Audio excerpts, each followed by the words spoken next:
रहा था, ध्यान दीजिए इस व्यंजनों के वर्गीकरण में हमने एक आधार की चर्चा कर ली है, ठीक है या नहीं? कौन सा लिया था? घोष के आधार पर। कौन सा लिया था? घोष के आधार पर। प्रकार कितने किए थे? दो। कितने प्रकार किए थे? दो। एक बार शीघ्रता से इसका दौरान करेंगे, प्रत्यक्ष करने का प्रयास करें। एक नाम आया था एघोष और एक नाम आया था सघोष। एघोष कौन से थे? जिन्हें बिना गूंज या बिना कंपन के बोला गया, और वर्ण का पहला और दूसरा। इसके अलावा तीन श, तालव्य, मूर्धन्य और दंत्य। इसके अलावा सघोष की बात की थी, प्रत्येक वर्ग का तीसरा, चौथा और पांचवा। इसके अलावा सभी अंतस्थ में कौन से आते हैं? है वर्ण। और सभी बात हम कर चुके हैं। आज हमारा जो महत्वपूर्ण आधार है, या हम बात करें संधि की दृष्टिकोण से जो सबसे ज्यादा आवश्यक है कि हमें पता होना चाहिए, वह है कौन सा? उच्चारण स्थान के आधार पर। हेडिंग डालिए, उच्चारण स्थान के आधार पर वर्णों का वर्गीकरण है मित्रों। यहाँ मैं केवल स्वर या केवल व्यंजन की बात नहीं करूंगा, मैं यहाँ संपूर्ण वर्णों की बात करूंगा, अर्थात इसमें हम स्वर को भी बांटेंगे और व्यंजन को भी बांटेंगे। तो आधार क्या हो जाएगा? उच्चारण स्थान के आधार पर वर्णों का वर्गीकरण। हेडिंग डालनी है आपको, क्या? उच्चारण स्थान के आधार पर वर्णों का वर्गीकरण, ठीक है? अब एक बार लिखना बंद कर दीजिए, पहले समझो ये उच्चारण स्थान क्या है। हमने कल एक नाम सुना था, कौन सा? स्पर्शी। और कहां से कहां तक थे? कैसे, मैथक। कैसे, मैथक। कुल वर्ण कितने हैं? 25। स्पर्शी की परिभाषा बताते समय मैंने आपको कहा था वर्ण को बोलते समय जीभ मुंह के किसी भाग को छू रही है, स्पर्श कर रही है, तो उस वर्ण का नाम क्या होता है? स्पर्शी होता है। अब जो आज का आधार है उच्चारण स्थान, उच्चारण का अर्थ होता है मित्रों बोलना। उच्चारण का अर्थ क्या होता है? बोलना, अर्थात कौन सा वर्ण बोलते समय जीभ मुंह में कहां स्पर्श करेगी। समझ रहे हो दोनों चीजों को? कल हमने बात की थी केवल जीभ का स्पर्श होता है, कहां होता है यह नहीं पता। आज हम उस स्थान को भी पहचानेंगे कि कौन से वर्ण के उच्चारण में जीभ कहां स्पर्श करती है, कौन से वर्ण के उच्चारण में जीभ कहां स्पर्श करती है। जहां स्पर्श होगा वही जगह होगी। स्थान का मतलब क्या होगा? जगह, अर्थात उच्चारण स्थान का शाब्दिक अर्थ क्या हो गया? बोलने की जगह, बोलने की जगह। अब देखिए उच्चारण स्थान है क्या चीज। जैसे मित्रों इसको एक डायग्राम के द्वारा बनाने का प्रयास करते हैं, इसको समझने का प्रयास करते हैं। अभी लिखना नहीं है आपको कुछ भी। जैसे मानव मुंह की आकृति समझें, देखना है यहाँ और सब महसूस करना है स्वयं। होंठों के ठीक अंदर होते हैं मित्रों दांत। क्या होते हैं? दांत, जिन्हें हम बोलते हैं दंत। क्या कह सकते हैं? दंत। दंत के ठीक ऊपर का भाग होता है मसूड़ा, मसूड़े। क्या होते हैं? मसूड़े, जिन्हें मूर्धा कहा जाता है। क्या कहा जाता है दोस्तों? मूर्धा कहा जाता है। क्या कहा जाता है? मूर्धा कहा जाता है। पुनः बोल रहा हूँ, होंठों के ठीक अंदर क्या है? ऊपर और नीचे दांत। दांत जिस चीज के लगे हुए हैं, कभी गर्म पानी या ठंडा पानी और उसके ठीक बाद चाय पी जाती है, तो यहाँ दांतों के ऊपर दर्द होने लग जाता है। हम बोलते हैं मसूड़ों में दर्द हो रहा है, अर्थात दांत जहाँ स्थापित हैं, दांत जिस चीज के लगे हैं वो क्या है? मूर्धा, या आप कह सकते हो मसूड़े। क्या है दोस्तों? मसूड़े। हमें पता भी नहीं चलता कि थोड़ा सा और अंदर जाएं तो कोई ज्वाइंट नहीं आता, कोई जोड़ नहीं आता, और मूर्धा समाप्त होते ही हमारा तालु शुरू हो जाता है। तालु, तालवा जिसको बोला जाता है, जीभ से ठीक ऊपरी भाग, जीभ से ठीक ऊपरी भाग, तालु चलता है आगे, और उसके बाद है आगे नासिका छिद्र, और एक यहाँ होती है काकल। क्या होती है दोस्तों? अभी मैं इनके नाम उल्लेख करूंगा, पहले केवल सुनो और महसूस करते चलो। दांत, उसके ठीक ऊपर आए तो मसूड़े, मसूड़ों से थोड़ा और आगे चले तो क्या गए? तालु, तालु समाप्त होती है नासिका छिद्र, और क्या है? काकल। जीभ कहाँ होती है? दांतों के बाद में, और तालु से नीचे जो कहाँ जा रही है दोस्तों? गले में। कहाँ जा रही है? गले में जा रही है। अब विचार कहाँ है? मनुष्य के मन में। विचार कहाँ है दोस्तों? मनुष्य के मन में। यह विचार बाहर आना चाहेगा। कल हमने यही तो पढ़ा था, जब भाषा को परिभाषित किया था तो मैंने आपको कहा था कि विचार होते हैं मानव मन में। जैसे ही मनुष्य अपने विचारों को अभिव्यक्त करता है, यानी बाहर निकालता है, तो जिस माध्यम से आते हैं वह माध्यम क्या कहलाती है? भाषा कहलाती है। यहीं से अपने बिंदु को समझने का प्रयास करेंगे कि कोई भी बात सबसे पहले आरंभ हुई तो कहाँ आ गई दोस्तों? कंठ में। कहाँ आ गई? कंठ में, अर्थात मैं सबसे पहले कौन से स्थान पे आ चुका हूँ? कंठ पे आ चुका हूँ। यह बात समझ में आई क्या? यह बात समझ में आई? सबसे पहले विचार कहाँ है? कंठ में। बात कहाँ आ रही है? कंठ में, अर्थात सबसे पहले यदि किसी उच्चारण स्थान का नाम आता है तो वह कौन सा आता है? कंठ। और आगे बढ़ो, कंठ से थोड़ा और आगे बढ़ते हैं तो देखिए क्या आ गया? तालु आ गया। क्या आ गया मित्रों? तालु आ गया, अर्थात दूसरा जो उच्चारण स्थान होगा वह क्या होगा? तालु होगा। तालु, कंठ से ठीक ऊपर आते ही तालु। अब तालु देखिए यहाँ से शुरू, यहाँ पर खत्म, और पता भी नहीं चलता कि यहाँ पर क्या आ गया दोस्तों? मूर्धा। तालु से ठीक आगे आते ही कौन सी चीज मिली हमें? मूर्धा, मसूड़े। अरे तालु से जस्ट आगे क्या है? मसूड़े। 3 नंबर पे कौन आया? मूर्धा। तो आप मसूड़ा कह सकते हो या मसूड़े कह सकते हैं, ठीक है। उसके जस्ट आगे आए तो नंबर 4 पे बात कहाँ आ रही है? दंत। दंत के बाद में बात कहाँ गई? ओष्ठ पे। कहाँ गई दोस्तों? औस्ट में, और औस्ट के बाद में बात कहाँ गई? बाहर। समझ में आ रहा है? ऐसे समझिए कि हमारे घर से हम कोचिंग इंस्टीट्यूट तक पहुंचे तो कितनी जगह से होकर गुजरे। पहले घर की गली, उसके बाद शहर का चौराहा, उसके बाद पहला घुमाव, उसके बाद कोचिंग का दरवाजा और लास्ट में कसा। ठीक उसी प्रकार से सबसे पहले कौन आया? इनका सीक्वेंस याद रखना है। क्यों? ये क्रम हमें क्यों आवश्यक है? क्योंकि इन उच्चारण स्थानों को याद करने के लिए अधिकतर विद्यार्थी क्या करते हैं, मूल भाषा या संस्कृत व्याकरण में कुछ सूत्र बने हैं, उन्हें सूत्रों को रटने लग जाता है। मैं आलोचना नहीं कर रहा हूं कि संस्कृत के सूत्र नहीं रटने, क्यों?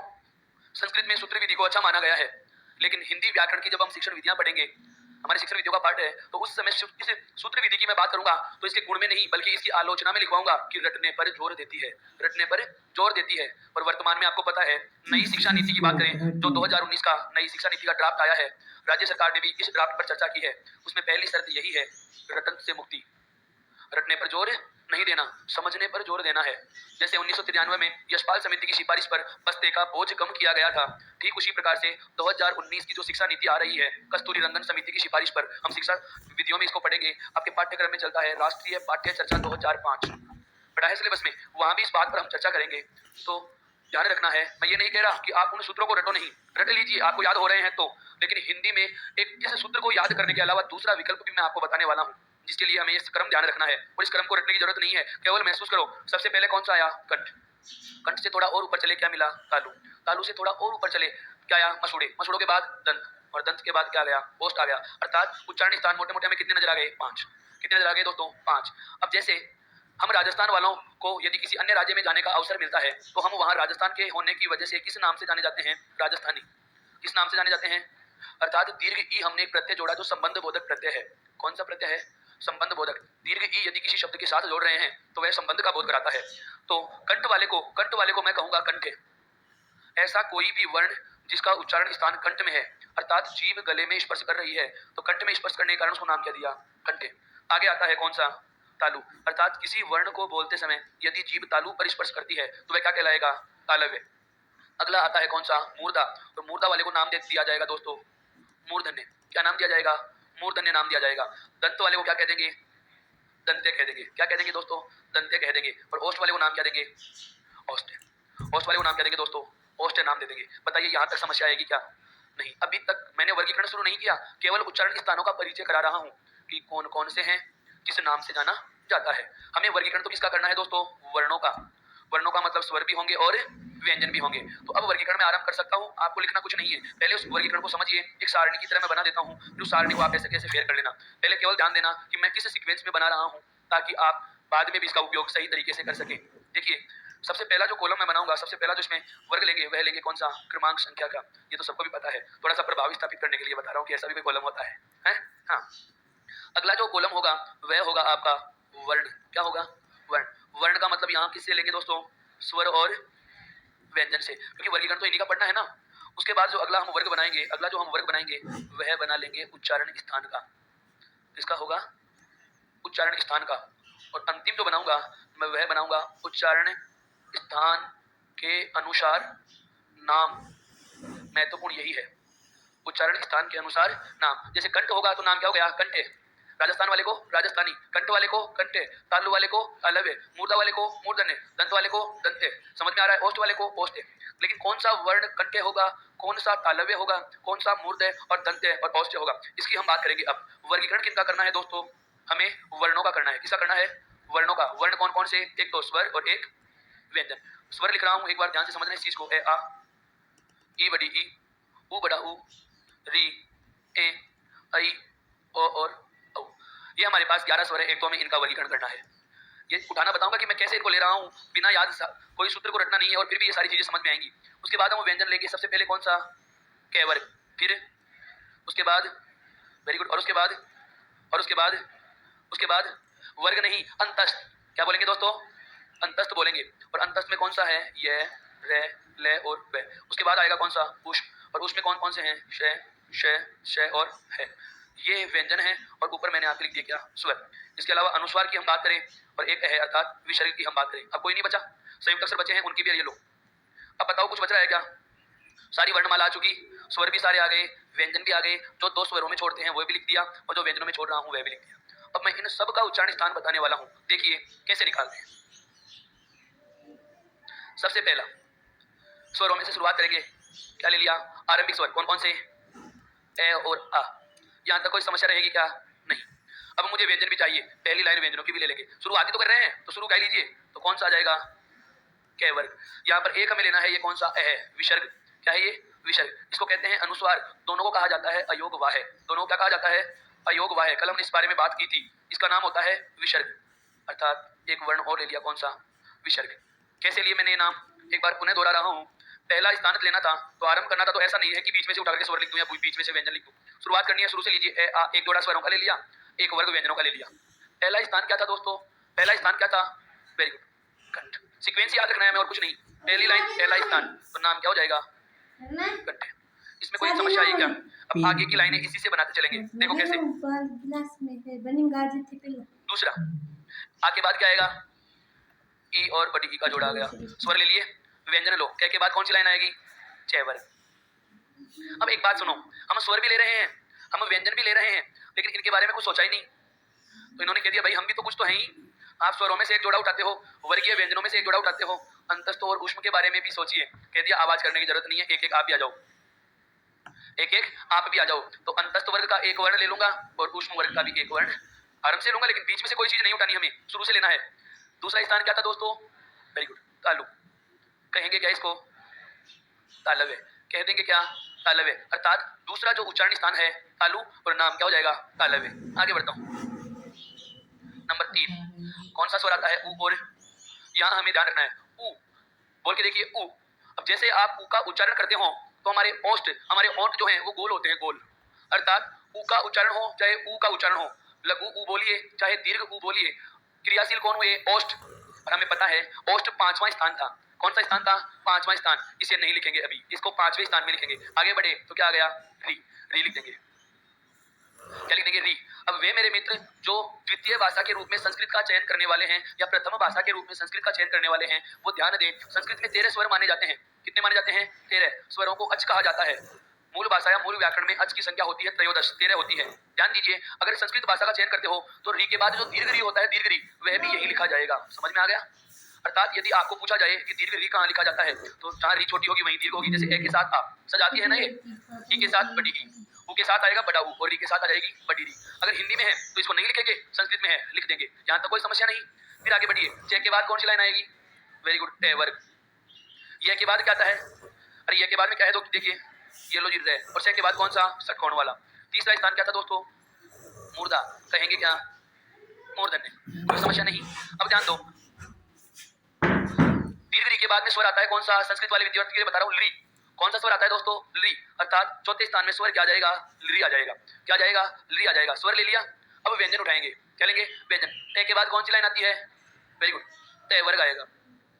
रे के बाद क्या आएगा? ले। और षटकोण वाले से के बाद कौन सा आता है? स्लेट वाला। ऐसे ही चलते चलो, क्रम से चलते चलो, वही क्रम ही आएगा। मूर्धा के बाद में क्या गए? और कह दिया क्या? दंत्य। यहां तक कोई समस्या नहीं। आगे बढ़ो। नंबर 5 हमें पता है दंत के बाद में पांचवा स्थान कौन सा आता है दोस्तों? ओष्ठ आता है। कौन सा आता है? ओष्ठ आता है। ये अनुस्वार नहीं है, और राइट ध्यान रखना। अब ओष्ठ जो है उसका नाम लेते हैं, हमारा छोटा हुआ स्वर समूह है ऊ और बड़ा ऊ। हमारी गाड़ी आ गई भाई, अब हमारा नाम लीजिए। तो स्वर ले रहा हूँ ऊ और बड़ा ऊ। अभी हमने इनको छोड़ रखा है ना, देखिए यहाँ पे इनके बाद री ले लिया, ऊ और बड़ा ऊ इनके मध्य में आना चाहिए था, लेकिन ओष्ठ वृत्ताकार स्वर हो जाते हैं। क्या होते हैं? वृत्ताकार स्थिति में आ जाते हैं। कल मैंने एक नाम लिया था, इस स्वरों के वर्गीकरण का एक आधार होता है ओठों की आकृति के आधार पर, वृत्ताकार स्वर और अवृत्ताकार स्वर। वे स्वर जिन्हें बोलते समय ओठ वृत्त की तरह गोल होते प्रतीत हो, उन्हें कहा जाता है वृत्ताकार स्वर। अर्थात ऊ, बड़ा ऊ, ओ और औ, इन चारों को बोलते समय ओष्ठाकृति वृत्त की तरह गोल होती है। बोल के देखिए, ऊ, बड़ा ऊ, ओ, औ। मुंह गोल खुलता है, इसलिए इनको वृत्ताकार स्वर कहा गया। तो जैसे ओष्ठ का नाम आया, मैंने ऊ और बड़ा ऊ लिख दिया। स्वरों में से ले लिया, व्यंजन कौन सी लाइन आएगी? पे वर्ग। अब यहाँ ध्यान देना है, ले के बाद में आता है वे और से के बाद में आता है। यहाँ नहीं लिखेंगे, केवल इतना ही लिखेंगे। और ओष्ठ से बोले जाने के कारण इनका नाम क्या हो जाएगा दोस्तों? ओष्ठ। यहाँ तक की चर्चा को एक बार मैं वापस से दोहराता हूँ। अभी वर्ण पूरे नहीं हुए। अभी देखो ए, ऐ, ओ, औ, वे, है बचे हुए हैं ना, ये एक अनुस्वार भी बचा हुआ है, अंग जिसको बोलते हैं, यह भी बचा हुआ है, ये संयुक्त अक्षर बचे हुए हैं। लेकिन समस्या आ गई, मैंने 5 स्थान बताए थे, वो तो समाप्त हो चुके ना। अरे कोई उच्चारण स्थान नहीं बचा। इनके उच्चारण स्थान कैसे बनाएंगे, वो बात जानने से पहले एक बार यहीं तक का मैं पुनः दोहरान कर देता हूँ। क्या पता लगा हमें? ये एक सीक्वेंस याद रहेगा, कंठ, तालु, मूर्धा, दंत, ओष्ठ। कंठ को कंठे, तालु को तालव्य, मूर्धा को मूर्धन्य, दंत को दंत्य और ओष्ठ को ओष्ठ्य कह दिया। इधर देखिए कै चे टे ते पे, मतलब ये वर्ग जो हैं जिस क्रम में हम पढ़ते आए हैं उसी क्रम में लिखा है। सबसे पहले कै वर्ग, उसके बाद चे वर्ग, उसके बाद टे वर्ग, उसके बाद ते वर्ग और अंत में ए वर्ग। इधर देखिए ए आ, उसके बाद ई बड़ी ई, ऊ बड़ी ऊ को ओष्ठ में लिख दिया, फिर री बड़ी री और री। क्लियर? इधर देखिए इनकी बात कर रहा हूँ, ये रे ले और से। मैं इनको आरंभ से लिख देता तो नीचे दो बच जाते, नीचे दो रह जाते ना, क्योंकि तीन ही थे, तीन ऊपर खत्म हो जाते। जैसे यहाँ ये आता, यहाँ रे आता, यहाँ ले आता। शंकर वाला से, षटकोण वाला से और स्लेट वाला से, तो ये नीचे वाले दोनों दुखी थे। हम ऊपर दो नहीं छोड़ सकते क्योंकि ऊपर परेशानी आती, इसलिए क्या किया, एक ऊपर छोड़ दिया और एक नीचे छोड़ दिया, इनको बीच बीच में रख दिया। ये ट्रिक है इनकी, केवल रटना नहीं है, ध्यान रखना है कि मैंने कौन सा इनका स्थान निर्धारित किया है। जबकि वास्तविकता यह है कि आप इन वर्णों का जब उच्चारण करेंगे तो आपकी जीभ स्वतः ही कहाँ जाएगी, ये तालु की तरफ जाने का संकेत करती है। रे रे, देखिए रे, आपकी जीभ मसूड़े से घर्षण करती है, बोल के देखो रे रे हो रहा है, मसूड़ों से घर्षण, रगड़ खाती है, और इसीलिए रे को कहा जाता है प्रकंपित या लुंठित वर्ण। क्या कहा जाता है मित्रों? प्रकंपित या लुंठित वर्ण। वर्णमाला हमारे इस पाठ्यक्रम में नहीं है, लेकिन फिर भी आ रही है, चीजें जुड़ती तो मैं बताते चलूंगा। तो इस प्रकार से हम इनका स्थान तो निर्धारित कर सकते हैं, लेकिन अभी पूरी वर्णमाला का स्थान पता नहीं चला। आगे देखिए जो बचे हुए हैं उनको लिखो। देखो स्वरों में बच गया ए और ऐ, और क्या बचा दोस्तों? ओ और औ, ओ और ये बच गए। अच्छा, व्यंजनों में कौन कौन से रहे? देखो व्यंजनों में बच रहा है एक तो क्या, वे। एक क्या बच रहा है, सॉरी, एक क्या बच रहा है दोस्तों, है। और एक बचा हुआ है क्या, अनुस्वार। क्या बचा हुआ है दोस्तों? अनुस्वार। इसे भी आप 10 नंबर दे देंगे। अब वो जो आते हैं कौन, संयुक्त अक्षर। क्या आते हैं? संयुक्ताक्षर। इसकी चर्चा भी हम करेंगे 11 नंबर पे, लेकिन ये कोई कॉलम नहीं है, मैं बता दूंगा, किसी किताब में नहीं मिलेगा इनका उच्चारण स्थान आपको, पर हम निकालेंगे। मैं बताऊंगा आपको कि इनका कैसे निकालना है। देखिए ए ऐ ओ औ वे है और अनुस्वार, इनका उच्चारण स्थान हमें निकालना है। जो क्रम के अनुसार 5 स्थान थे वो तो खत्म हो चुके हैं, अब इनका उच्चारण स्थान कैसे निकालें, तो जरा एक बार आप अलग तरीके से समझो इसको। हमने जब बात की थी मात्रा के आधार पर स्वरों का वर्गीकरण, उस समय मैंने बताया था कि ए और ओ ये दोनों के दोनों कौन सी संधि के स्वर हैं, गुण संधि के। उसी समय मैंने यह भी बताया था कि ए बनता है मित्रों ए के योग में साथ क्या जुड़े, ई। उसी समय मैंने बताया था ओ बनता है जब ए के साथ क्या जुड़ता है, उ। इसी के साथ मैंने ये भी कहा था ना कि आपका मात्रा संबंधी भ्रम यदि दूर करना है तो हम ये कह सकते हैं कि ए की एक मात्रा, ई की एक मात्रा, तो ए की कितनी हो गई, दो। अब एक लाइन सुनना, एक एक शब्द पे गौर करना। हमें पता है कि ए के साथ ई जोड़ने से ए बनता है, हमें पता है ए के साथ ई जोड़ने से क्या बनता है, ए। तो ए और ई की मात्रा जोड़ने से ए की मात्रा पता लग गई, पता लगी या नहीं? तो बताओ ए और ई को जोड़ करके आप ए बना रहे हो, ए और ई की मात्रा जोड़ करके आप ए की मात्रा बना दे, तो ए और ई का स्थान जोड़ के इसका स्थान नहीं बना सकते क्या? नहीं समझ में आया? पुनः समझिए, ए और ई के जुड़ने से गुण संधि में क्या बनता है, ए। ए किससे बनाया, ए से और ई से। फिर मैं कहूं ए की मात्रा कितनी होगी, मुझे मात्रा का पता नहीं था, पर मुझे पता है कि ए की मात्रा एक होती है और ई की मात्रा भी एक होती है। इन दोनों की मात्रा जोड़ लेगी तो मात्रा कितनी हो गई, दो। फिर मैंने सवाल किया ए का उच्चारण स्थान क्या होगा, मुझे नहीं पता कि क्या होगा, लेकिन मुझे यह पता है कि ए बनता है ई और ए और ई से, तो इन दोनों का स्थान जोड़ करके मैं इसका स्थान लिख सकता हूं या नहीं, बस यही बात समझानी थी। अब देखिए इधर जो ए है वो किससे बनता है, ए से और ई से। ए का स्थान है दोस्तों कौन सा, और ई का स्थान क्या है, तो कह देंगे क्या, कंठ तालव्य। बताओ ये बात समझ में आई? अब बात आती है किसकी, ओ की। ओ बना है ए और उ से, ओ बनता है किससे, ए और उ से। तो इन दोनों को जोड़ करके हमने क्या किया है, ओ की मात्रा बनाई, तो इनका स्थान जोड़ करके हम इसका स्थान भी निकाल लेंगे। तो ए का स्थान क्या था, वही कंठ, और ओ का स्थान क्या है, ओष्ठ। तो कहेंगे क्या, कंठोष्ठ। क्या कह देंगे दोस्तों, कंठोष्ठ। यहाँ तक की बात क्लियर हुई? अब फिर आगे बढ़ना है। वे का हमें ध्यान रखना है, यह होता है दंत प्लस ओष्ठ से। कहां से होता है दोस्तों, दंत प्लस ओष्ठ से। इसे क्या कहा जाता है, दंतोष्ठ। क्या कहा जाता है, दंतोष्ठ। अब बात आती है से संबंधित, जरा इसको ध्यान से सुनिए। कुछ किताबें या हम कहें मूल व्याकरण के सभी सूत्रों में, कोई भी किताब हो, किसी भी प्रकार की व्याकरण पढ़े हो, लेकिन हमें यही मिलता है अकु है विसर्ग कंठे। एक लाइन आती है अकु है विसर्ग कंठे, अर्थात है वर्ण को भी कंठ में गिना जाता है वर्ण को भी कंठ में गिना जाता है। यह भ्रम मैं आपका दूर कर देता हूं कि वजह क्या है, मैंने इसको अलग लिखा, यहाँ क्यों नहीं लिखा। अभी जो व्याकरण चल रही है उसके ठीक पहले जो एनसीईआरटी का जो संस्करण आया था हिंदी व्याकरण का, उसमें इस है का एक अलग ही स्थान आया था, जिसका नाम बता रहा हूं दोस्तों, अली जीवा। क्या नाम आया था इसका, अली जीवा वर्ण कहा गया था। क्यों? क्योंकि इसका उच्चारण कहा गया कि ये कहां से होता है, स्वर यंत्र से बोला जाता है। स्वर यंत्र का मतलब भी वही गला ही है, स्वर यंत्र का मतलब भी क्या है, कंठ ही है, कंठ ही है, ध्यान से समझ लेना। लेकिन किताब ने इसका अलग से नाम दे दिया, कौन सा, अली जीवा। अब वर्तमान एनसीईआरटी की जो वर्तमान में प्रचलित संस्करण है उसमें इसे वापस से क्या कह दिया गया, कंठे। उसे वापस से क्या कह दिया गया, कंठे। मैंने दोनों स्थितियां आपके सामने रख दी हैं।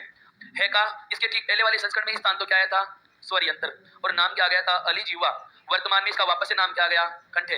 मैं दोनों नाम क्यों लिख रहा हूं, सुनिए। हो सकता है आपके पेपर में कंठे दे दिया जाए विकल्प में और अली जीवा नहीं हो, तो आप इसका चुनाव करोगे। समझ रहे हैं मेरी बात को? और यदि कंठे नहीं देता है और स्वर, संस्कृत में ऐसा नहीं आएगा, केवल हिंदी में आया है ये बदलाव। यदि आपको स्वर यंत्र या अलिजीवा में से कुछ देता है और कंठे नहीं देता तो आप इसका चुनाव करोगे। यहाँ तक की बात क्लियर हुई।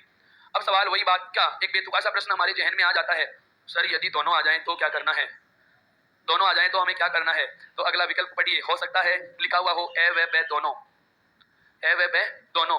अगर ऐसा भी कोई विकल्प नहीं आए और दो में से किसी एक को चुनना है तो जो आपका दिल कहे उसे चुन के आ जाना, प्रश्न दोनों ही स्थितियों में डिलीट होगा। समझ में आ गई मेरी बात। ये भ्रम मैं दूर इसलिए कर रहा हूं आपका, क्योंकि हम बहुत बार भ्रमित हो जाते हैं। एक किताब में कंठे पढ़ लिया, दूसरी किताब में अलिजीवा पढ़ लिया, द्वंद्व हो गया मानने किसे, जबकि दोनों ही ऑथेंटिक किताबें हैं, दोनों ही मानक पुस्तकें हैं। हम चुनाव किसका करें दोस्तों। तो ऐसी स्थिति में आपको विकल्प पर जाना है, दोनों में क्या चीज लिखी हुई है, दोनों में क्या चीज लिखी हुई है। जो था मैंने आपके सामने रख दिया है कि इसे अलिजीवा या स्वर यंत्र से बोला जाने वाला भी कहा गया और मूल व्याकरण में इसे कंठे भी कहा जाता है। अब अगला आता है अनुस्वार। कौन सा आता है, अनुस्वार। अंग उच्चारण कहां से हो रहा है, नाक में, अर्थात इसे बोलते समय जो हवा मुंह से बाहर आनी चाहिए वह नासिका से बाहर आती है। कहां से आती है, नासिका से। इसलिए इसका नाम होता है दोस्तों नासिक्य वर्ण। क्या नाम होता है इसका, नासिक्य वर्ण। यह आपके सभी वर्णों के उच्चारण स्थान आ चुके हैं। 5 का हमें पता चल चुका था। ए और आई का कैसे पता लगाया, इनका उच्चारण स्थान जोड़कर, क्योंकि जिससे बनते हैं उनका स्थान जोड़ा। ओ में भी ए और ऊ को जोड़ लिया। वे का ध्यान रखना है दंत और ओष्ठ से, और है का मैंने आपको सारा भ्रम बता दिया है। बात आती है अनुस्वार की, तो प्राणवायु नासिका से बाहर निकलती है, नाक में बोले जाते हैं, इसलिए क्या कहा, नासिक्य। अब आते हैं आपके कौन से, संयुक्त अक्षर। इनका स्थान वास्तव में तो पूछा कभी नहीं गया है, पर पूछ ले तो कैसे पता लगेगा। ध्यान दीजिए, क्षय जो है यह बनता है कै योग शकोन वाला से योग ऐसे। अब बताओ इसका स्थान क्या होगा। इन तीनों का स्थान जोड़ लेंगे और इसका स्थान बता देंगे। जैसे कंठ मूर्धा कंठ, तो कहेंगे क्या इसको, कंठ मूर्धा कंठे, कंठ मूर्धा कंठे। इनको क्रम मत बदल देना, ऐसे नहीं कर देना कि कंठ कंठ मूर्धा। बिल्कुल ध्यान देने वाली बात बता रहा हूं दोस्तों। ये क्यों, अगर आपने इस क्रम में लिख दिया अर्थात आपने वर्णों का क्रम बदल दिया। कंठ का मतलब कै, फिर दूसरे कंठ का मतलब क्या है ए, और मूर्धा का मतलब क्या है से, तो यह टुकड़ा नहीं होता। क्षय का सही विभाजन होता है, कै के बाद क्या आएगा क्षय, और से के बाद क्या आएगा ए। इस प्रकार से आप इनके उच्चारण स्थानों को जोड़ करके इनका स्थान निकाल सकते हो। यह संयुक्त अक्षरों के लिए है, हालांकि ऐसा प्रश्न पूछा नहीं गया है, न आपसे पूछा जाएगा इन संयुक्त अक्षरों का उच्चारण स्थान क्या होता है। फिर भी यदि पूछे तो बता देना। इसका तो क्या हो गया, कंठ मूर्धा कंठे। त्रय जो होता है यह बनता है तय योग रे योग ऐसे। अब तय कौन सा है, दंत, रे कौन सा है, मूर्धा, और ए कौन सा है, कंठ। जिसको बोलेंगे दंत मूर्धा कंठे। क्या बोलेंगे, दंत मूर्धा कंठे। उसके बाद में आता है जय, जिसको बोलते हैं जय, जय वर्ग की अणखाली और ऐसे। तो जय वर्ग कहां से बोला गया, तालु से। ये भी कहां से बोला गया, तालु से। और ये कहां से बोला गया, कंठ से। तो इसका स्थान, अब जैसे 2 बार तालु आ गया तो आप एक ही बार मत बोल देना, 2 बार ही बोलो, तालु तालु कंठे, तालु तालु कंठे। एक अंतिम उच्चारण संयुक्त अक्षर और आता है, कौन सा, श्रेय, श्री वाला श्रेय। इसका टुकड़ा होता है देखिए श रे और ए, सबको जोड़ेंगे तो यह कौन सा श है, तालु वाला। ये कौन सा वर्ण है, मूर्धा, और ए कहां से बोला, कंठ से। तो नाम हो जाएगा तालु मूर्धा कंठे। नाम क्या हो जाएगा मित्रों, तालु मूर्धा कंठे। मेरा कहने का आशय यह है कि यदि आपको कोई संयुक्त अक्षर दे दिया जाए और उसका उच्चारण स्थान पूछ ले तो आपको भ्रमित होने की आवश्यकता नहीं है, घबराने की जरूरत नहीं है। उस प्रश्न में देखिए कि संयुक्त अक्षर में कौन कौन से वर्ण जुड़ रहे हैं, जिन वर्णों का योग हो रहा है आप उन्हीं वर्णों के स्थानों को जोड़कर उसका स्थान बता सकते हो। मैंने यही तो किया है। इनके जो संयुक्त अक्षर में जो वर्ण थे उनको मैंने जोड़ा और उनके स्थानों को जोड़ करके हमने क्या कर लिया, इसका स्थान पता कर लिया है। तो यह था कौन सा, संयुक्त अक्षरों से संबंधित। लेकिन जो हमें संधि की दृष्टि से बहुत ज्यादा आवश्यकता जानना वह कौन सा है, जो आपके सामने है, वर्णों का उच्चारण स्थान के आधार पर वर्गीकरण। केवल 10, केवल कितने दोस्तों, 10। अब इसको लिखने से पहले एक लाइन और सुनिए। कोई भी वर्ण हो, कोई भी वर्ण हो, जैसे मैं बोलूं आपसे, आप जरा बताना, इसको हम छोटी कक्षा में क्या करते थे, बोलते थे कैसे कबूतर, बोलते थे या नहीं, बोलते थे ना। कैसे गाय बोला, क्या बोला। अगर यही गाय है तो ये लिखने की आवश्यकता कहाँ है। मैं ये तो कह सकता हूं ना, श्री कृष्ण गाय चराते हैं, कह सकता हूं क्या, बोलो। क्यों, गै मानी गाय, गै मानी गाय नहीं। हम क्या करते हैं छोटी कक्षाओं में, जब हमें वर्णों का उच्चारण याद नहीं होता तो उनका किसी भी वस्तु से हम एक साहचर्य स्थापित कर लेते हैं। क्या स्थापित कर लेते हैं मित्रों, साहचर्य स्थापित कर लेते हैं, जोड़ लेते हैं उससे।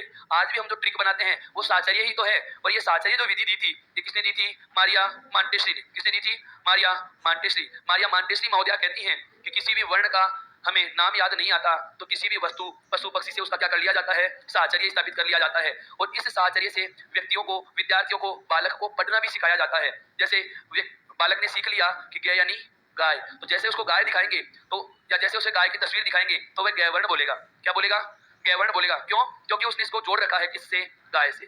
किससे जोड़ रखा है? गाय से। अब बात आती है, हम मॉन्टेसरी की शिक्षण पद्धतियों से पढ़ने वाले थोड़ी रहे, हम तो खुद अपनी पद्धतियां बनाने वाले हो गए। साहचर्य विधि तो बालकों के लिए थी, छोटे बच्चों के लिए थी, उच्च स्तर की कक्षाओं के लिए। अब हमें वर्ण बोलने हैं तो कबूतर और गाय का उच्चारण न करके हम क्या करेंगे? इन सब के साथ कार प्रत्यय जोड़ेंगे। क्या जोड़ेंगे दोस्तों? कार प्रत्यय जोड़ेंगे। तो यह क्या हो जाएगा? ककार। यह क्या हो जाएगा? ककार। समझ में आ गया? कोई भी वर्ण हो, आप उसके आगे कौन सा प्रत्यय जोड़ो? कार प्रत्यय जोड़ो। जैसे ये क्या है? अनार नहीं, अकार है, अकार। ये क्या है? आकार। यदि आपने लिंग और वचन पढ़े हो तो एक लाइन आती है ना, इकारांत वाले शब्द, इकारांत वाले पढ़ा है ना? इकारांत शब्द ज्यादातर स्त्रीलिंग होते हैं, पढ़ते हैं कि नहीं पढ़ते? ऐसा इकारांत का मतलब क्या हो गया? इकार प्लस अंत, अर्थात जिसके अंत में क्या है? इकार है। इकार का मतलब ईश्वर जुड़ा हुआ है। अब समझ में आ गई बात? केवल एक वर्ण छोड़ देना, कौन सा? रे। इस रे के अलावा सभी वर्णों का उच्चारण करने के लिए आप कार प्रत्यय जोड़कर बोलेंगे, एक रे के अलावा। फिर आती है बात, सर रे को क्या कहेंगे? इसे रकार नहीं कहा जाता दोस्तों, इसे कहा जाता है रेप वर्ण। क्या कहा जाता है? रेप वर्ण। और सभी के आप क्या जोड़ोगे? कार प्रत्यय जोड़ दोगे। और सभी के आप क्या जोड़ोगे दोस्तों? कार प्रत्यय जोड़ दोगे। ये बेसिक सी बातें थी, एक प्रकार से संधि बिंदु को समझने के लिए जिस रॉ मटेरियल की आवश्यकता थी, कच्चा माल हमने पढ़ा है। संधि समझने से पहले वर्णमाला का जो परिचय हमें पता होना चाहिए, उन बारे में हमने बहुत अच्छे से बात की। ईश्वर किसे कहा जाता है? व्यंजन किसे कहा जाता है? स्वरों के कितने प्रकार हैं? कैसे उनका वर्गीकरण होता है? व्यंजनों की संख्या कितनी होती है? व्यंजनों का कैसे वर्गीकरण होता है? और उच्चारण स्थान के आधार पर उनके कौन कौन से नाम हमें पता होने चाहिए। अब आपसे एक मैं बात पूछने वाला हूं, आप एक साथ बताएं, ये क्या है? शकार। ये क्या है? शकार। कौन सा? तालव्य शकार। ये क्या है? मूर्धन्य शकार। और ये क्या है? दंत्य शकार। समझ में आ रहा है? क्योंकि विसर्ग संधि हम पढ़ते हैं तो सत्व विसर्ग संधि आएगी कि यदि किसी भी स्वर के साथ विसर्ग हो, उसका योग च, छ या तालव्य शकार से होता है तो विसर्ग के स्थान पर तालव्य शकार आदेश हो जाएगा। इससे का मतलब है तालव्य, तालु से बोला जाता है तो तालव्य, और शकार वर्ण है। ये कौन सा वर्ण है? शकार वर्ण है। समझ में आया या नहीं? आप इस प्रकार से वर्णमाला के रे वर्ण के अलावा सभी वर्णों के साथ कार प्रत्यय जोड़कर बोलेंगे, कार प्रत्यय जोड़कर बोलेंगे। और उसके बाद आप इस सारणी को फेर कीजिए मित्रों, ताकि आगे की चर्चा आरंभ की जा सके। गलत मत लिख लेना, कोई चीज समझ में नहीं आ रही हो तो पुनः पूछ सकते हैं, कोई चीज स्पष्ट दिखाई नहीं दे रही हो तो पुनः पूछ सकते हैं दोस्तों। फेर कीजिए इसे शीघ्रता से ताकि अगला बिंदु आरंभ कर सकें।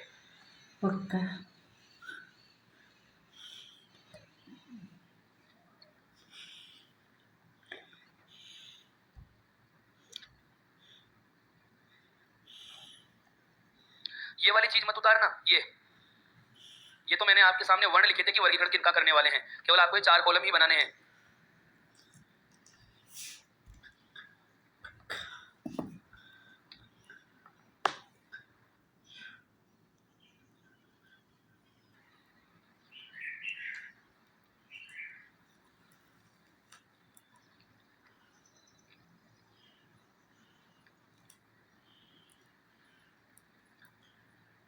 लिख दिया? सभी ने लिख दिया क्या? अभी लिखिए, थोड़ा लिखने में शीघ्रता किया करो दोस्तों, ताकि समय बचाया जा सके। समझने का कार्य आराम से करें, लिखने में आप समय बचा सकते हो। अब इसके बाद जो हमारा बिंदु आरंभ होगा, जो पाठ्यक्रम में सबसे ज्यादा महत्वपूर्ण है, कौन सा? संधि। मैंने कल आपको बताया भी था कि किस तरीके से हम व्याकरण को पढ़ेंगे, किस तरीके से पाठ्यक्रम का क्रम रहेगा, सीक्वेंस कौन सा रहेगा। वर्णों के बारे में जान लिया, क्यों? क्योंकि संधि को समझने के लिए वर्णमाला का परिचय आवश्यक है। अब हम पढ़ेंगे संधि, उसके बाद हमारा अगला बिंदु होगा शब्द, फिर शब्दों की उत्पत्ति, व्युत्पत्ति, अर्थ, विकार, और उसके बाद में आएंगे आपके संज्ञा, सर्वनाम, विशेषण, क्रिया, और उनके बाद आएंगे समास। फिर दोनों को जोड़कर हम पढ़ेंगे उपसर्ग और प्रत्यय। अंत में चलेगा कौन सा? वाक्य। इस क्रम में पढ़ेंगे हम, ताकि एक से दूसरी चीज समझने में हमें सहूलियत हो सके। इसको उतारिए। इसके बाद में कुछ प्रश्नों की चर्चा करना चाहूंगा जो कल अपनी कक्षा में रहे हैं।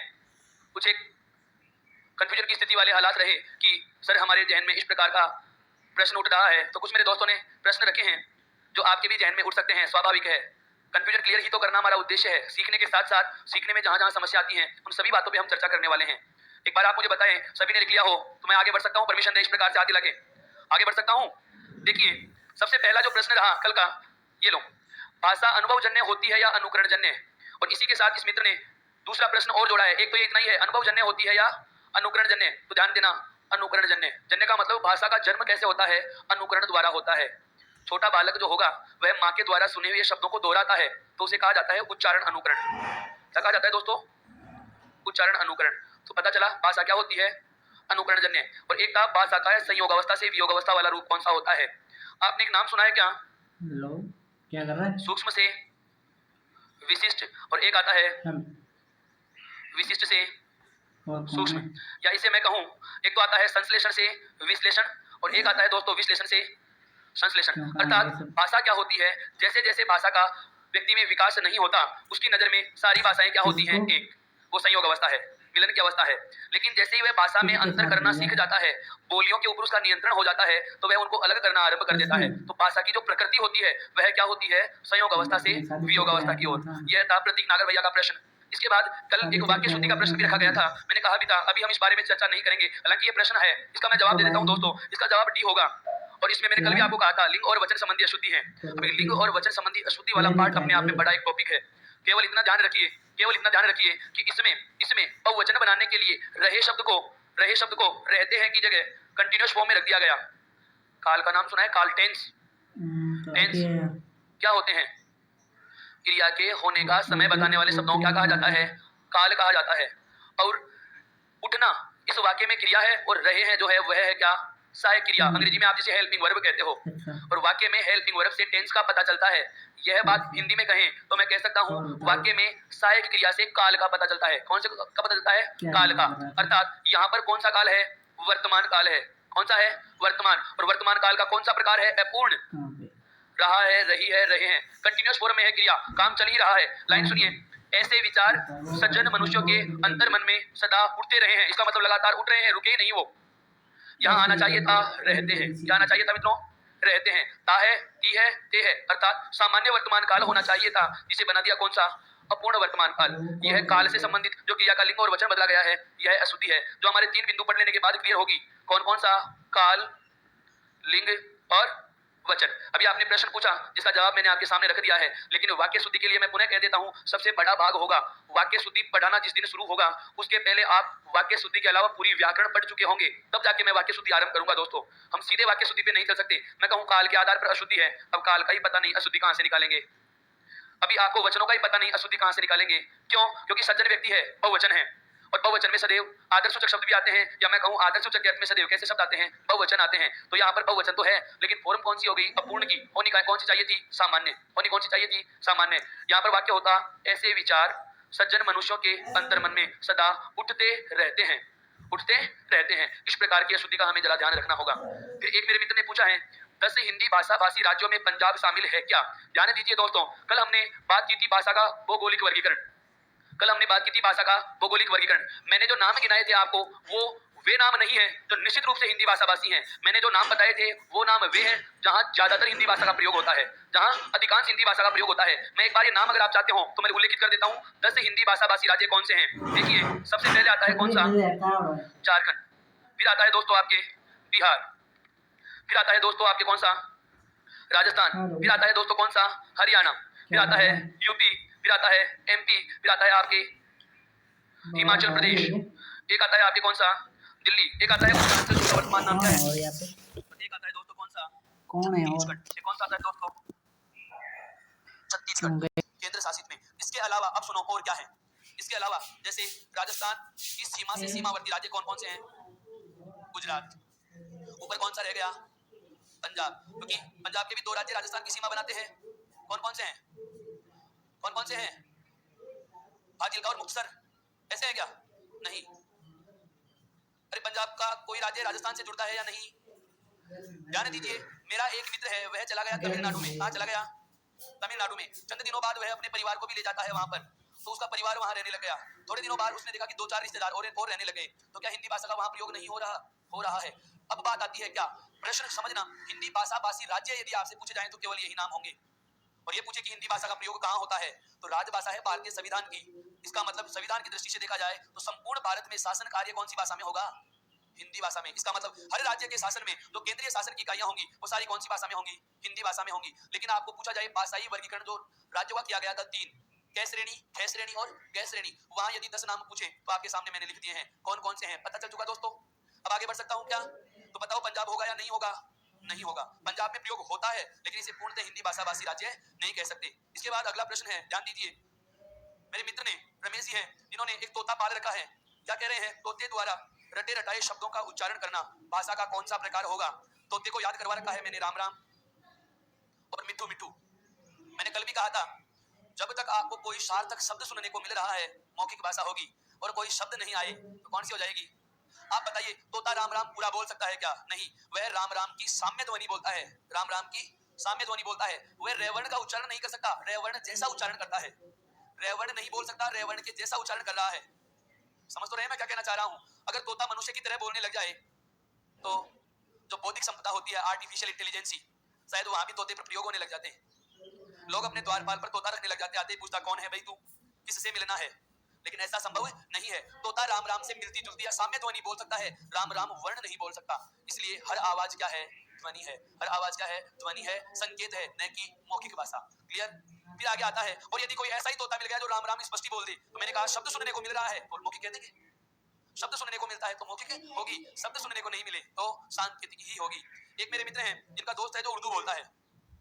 मेरा मित्र उर्दू भाषा बोल रहा है, परंतु मुझे उर्दू समझ में नहीं आती। कौन सी भाषा है भाई? समझ में नहीं आती है, आपकी कमी है। लेकिन उसे तो उर्दू भाषा के शब्दों को बोलना आता है। भाषा कौन सी होगी? मौखिक। मैंने कल भी कहा था, मुझे हिंदी तो बोलना आता है लेकिन अंग्रेजी बोलना नहीं आता, तो क्या अंग्रेजी को मैं सांकेतिक भाषा कहूंगा? नहीं, भाषा होती है समवर्ग की।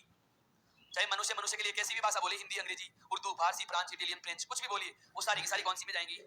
मौखिक में। हमें नहीं आती है, हमारी गलती है, उसकी भाषा का प्रकार नहीं बदल सकते। ठीक है? उसके बाद अगले वाले प्रश्न की मैं बात करूं, ये तो खुला ही नहीं, इसकी तो मैं चर्चा कर चुका था। सड़क पर सिग्नल सार्थक शब्द देखे, जैसे लिखा हुआ है दाएं मुड़ना है, तो कौन सी होगी? ये लिखित है। ये कौन सी है? क्योंकि लाइन लिखी हुई है, आगे से दाएं मुड़ना है। सिग्नल पर सार्थक शब्द है क्या? आगे से बाएं मुड़ना है। कौन सी भाषा होगी? लिखित। और अगर ऐसे लिखा हुआ हो आगे से, ये सांकेतिक होगी। इसकी बात मैं कल कर चुका था। अब एक बहुत अच्छे प्रश्नों की श्रृंखला आई है, सुनिए। भाषा के प्रकार कितने होते हैं? केवल इतना ही प्रश्न आए तो विकल्प में 3 हो तो आप 3 का ही चयन करें। भाषा के जो स्वरूप हैं वे कितने हैं? 2। कितने हैं दोस्तों? 2। हम शिक्षण विधियां पढ़ेंगे जिसमें भाषाई कौशल आएगा। क्या आएगा दोस्तों? भाषाई कौशल। भाषाई कौशल होते हैं 4। एक होता है सुनना, इधर लिख देता हूं, सुनना, बोलना, लिखना और पढ़ना। इनमें ध्यान देना, सुनना और बोलना का संबंध होता है केवल मौखिक भाषा से। किससे होता है? बोलेंगे या सुनेंगे, संबंध किससे हुआ? मौखिक से। दूसरा आता है क्या? लिखना और पढ़ना, इसका संबंध होता है कौन सी से? लिखित भाषा से। सांकेतिक भाषा से यहाँ कोई उद्देश्य नहीं है। लेकिन तीसरा प्रकार क्यों माना गया? हम एक प्रबलन कौशल पढ़ेंगे, पुनर्बलन कौशल पढ़ेंगे। वहां पर एक बात आएगी दोस्तों, क्या बहुत बार विद्यार्थियों को संकेत से हाँ या ना की जाती है। बोलते हैं कि नहीं बोलते? अब मैंने हाँ या नहीं तो नहीं बोला, केवल क्या है? ये ध्वनियां हैं। भाषा कौन सी है? ये सांकेतिक। कौन सी है? सांकेतिक। लेकिन शिक्षण विधियों में हमें केवल और केवल कितनी भाषाओं का महत्व पता चल रहा है? मौखिक और लिखित का। तो स्वरूप तो कितने होंगे? 2 प्रकार। यदि पूछे और विकल्प में 3 दिए जाएं तो प्राथमिकता किसको देनी है? 3 को देनी है। पहला प्रश्न क्लियर हुआ। आगे आता है, संयुक्त व्यंजन कितने होते हैं? संयुक्त व्यंजन कितने होते हैं दोस्तों? संयुक्त व्यंजनों की कोई संख्या नहीं है। पहली बात, संयुक्त व्यंजनों की कोई संख्या नहीं होती। क्यों नहीं होती? बहुत अच्छा प्रश्न है ये। व्यंजन क्या है? वर्ण। क्या है दोस्तों? वर्ण। और कोई सा भी वर्ण हो, सभी वर्ण अक्षर होते हैं। क्या होते हैं? अक्षर होते हैं। अभी बताऊंगा वर्ण में और अक्षर में क्या फर्क है। हालांकि पाठ्यक्रम की चीज नहीं है, पर विद्यार्थी ने बहुत अच्छा डेप्थ कॉन्सेप्ट जानने की कोशिश की है कि सर प्रश्न क्या है आपका। कल मैंने आपके सामने 3 लिखे थे, वो 3 मेरा संयुक्त अक्षर लिखना उद्देश्य नहीं था। वे 3 थे कौन से? जो हम व्यंजनों के साथ छोटी कक्षा में 36 के लिए पढ़ते थे और 33 ही गिने, 33 में उनको शामिल नहीं किया। आज मैंने आपको बताया था क्या क्या? क्षय, और एक आपका कौन सा है? श्रेय। यह है संयुक्त अक्षर जिनकी संख्या कितनी होती है? 4। कितनी होती है? 4। मैंने चारों का आपको वर्ण विच्छेद भी बता दिया। बताया नहीं बताया? अगर आपको पूछा जाए संयुक्त अक्षरों की संख्या कितनी होती है? 4 होती है। लेकिन संपूर्ण हिंदी में संयुक्त वर्णों की बात करें तो ध्वनि चिन्हों के रूप में तो केवल इन 4 का ही रूप है। लेकिन जैसे मैंने लिखा मुक्त, अब इसमें एक क और त, यह भी संयुक्त अक्षर होगा। समझ में आया क्या? संयुक्त अक्षर कहा किसे जाता है? ऐसा कोई भी वर्ण जिसमें 2 व्यंजन और 1 स्वर हो।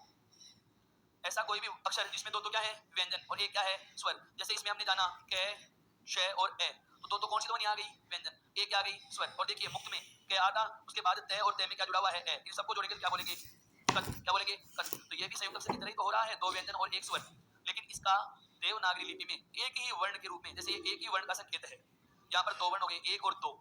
ऐसे एक ही वर्ण के रूप में यदि संकेत पूछा जाए तो केवल और केवल 4 वर्णों को हम संयुक्त अक्षरों की संख्या देंगे। यहां तक की बात क्लियर? तो प्रश्न था संयुक्त व्यंजन पूछे तो आंसर क्या होगा?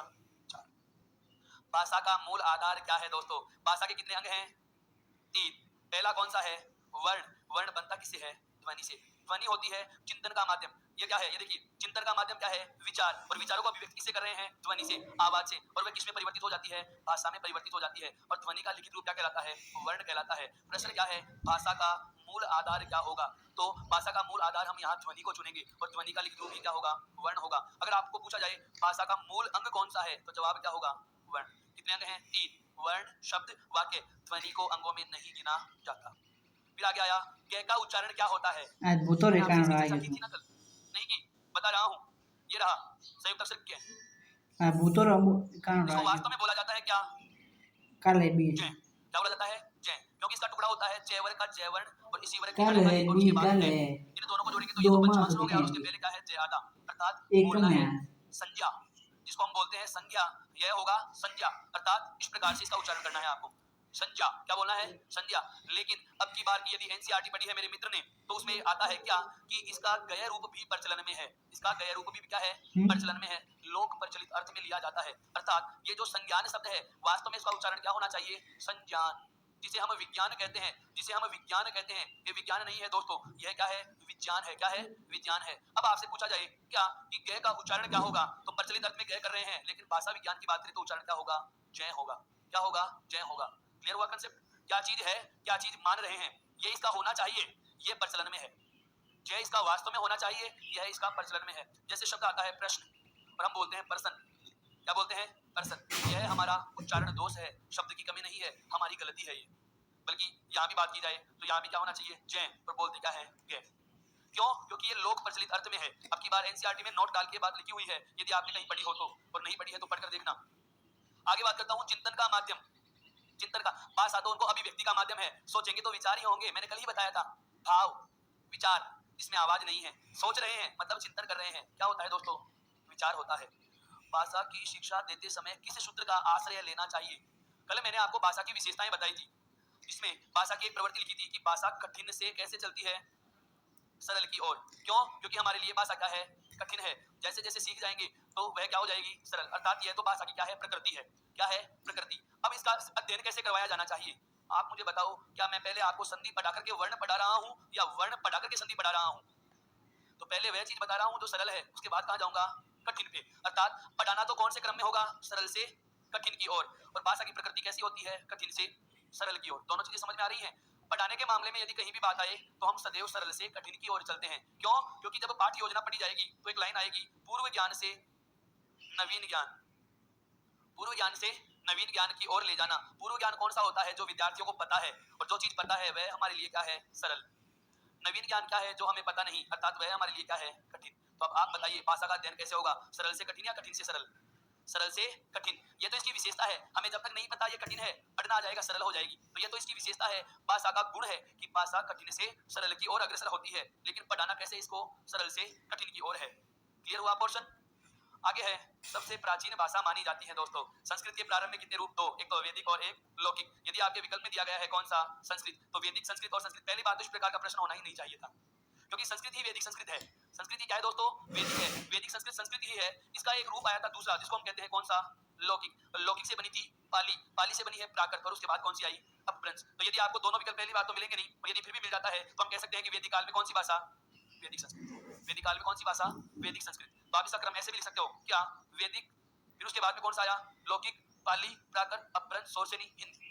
क्यों, जो वैदिक और लौकिक है ये भेद है संस्कृत के ही, वेद किसके हैं, संस्कृत के ही। लेकिन संस्कृत को हम स्वतंत्र भाषा नहीं मान करके ये कहते हैं कि वैदिक काल में तो कौन सी थी, वैदिक, और जनता कौन सी बोलती थी, लौकिक।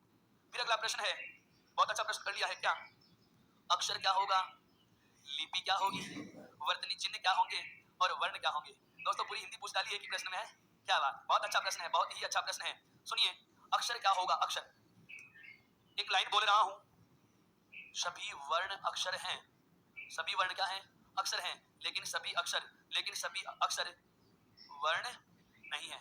अक्षर होती है भाषा का वह उच्चारित रूप, भाषा का वह उच्चारित रूप, या ध्वनि का वह उच्चारित रूप जो एक ही प्रवाह में बोला जाता है। एक शब्द को बहुत गौर से सुनना, बहुत आराम से बोल रहा हूं। अक्षर किसे कहा जाता है, बहुत किताबों में इसका समाधान मिलता ही नहीं। ये चीज ध्यान रखनी है। एक तो क्या कि सारे के सारे वर्ण, चाहे वो स्वर हो चाहे वो व्यंजन हो, वो क्या होते हैं, अक्षर होते हैं। लेकिन सभी अक्षर हैं, उन्हें वर्ण नहीं मानेंगे।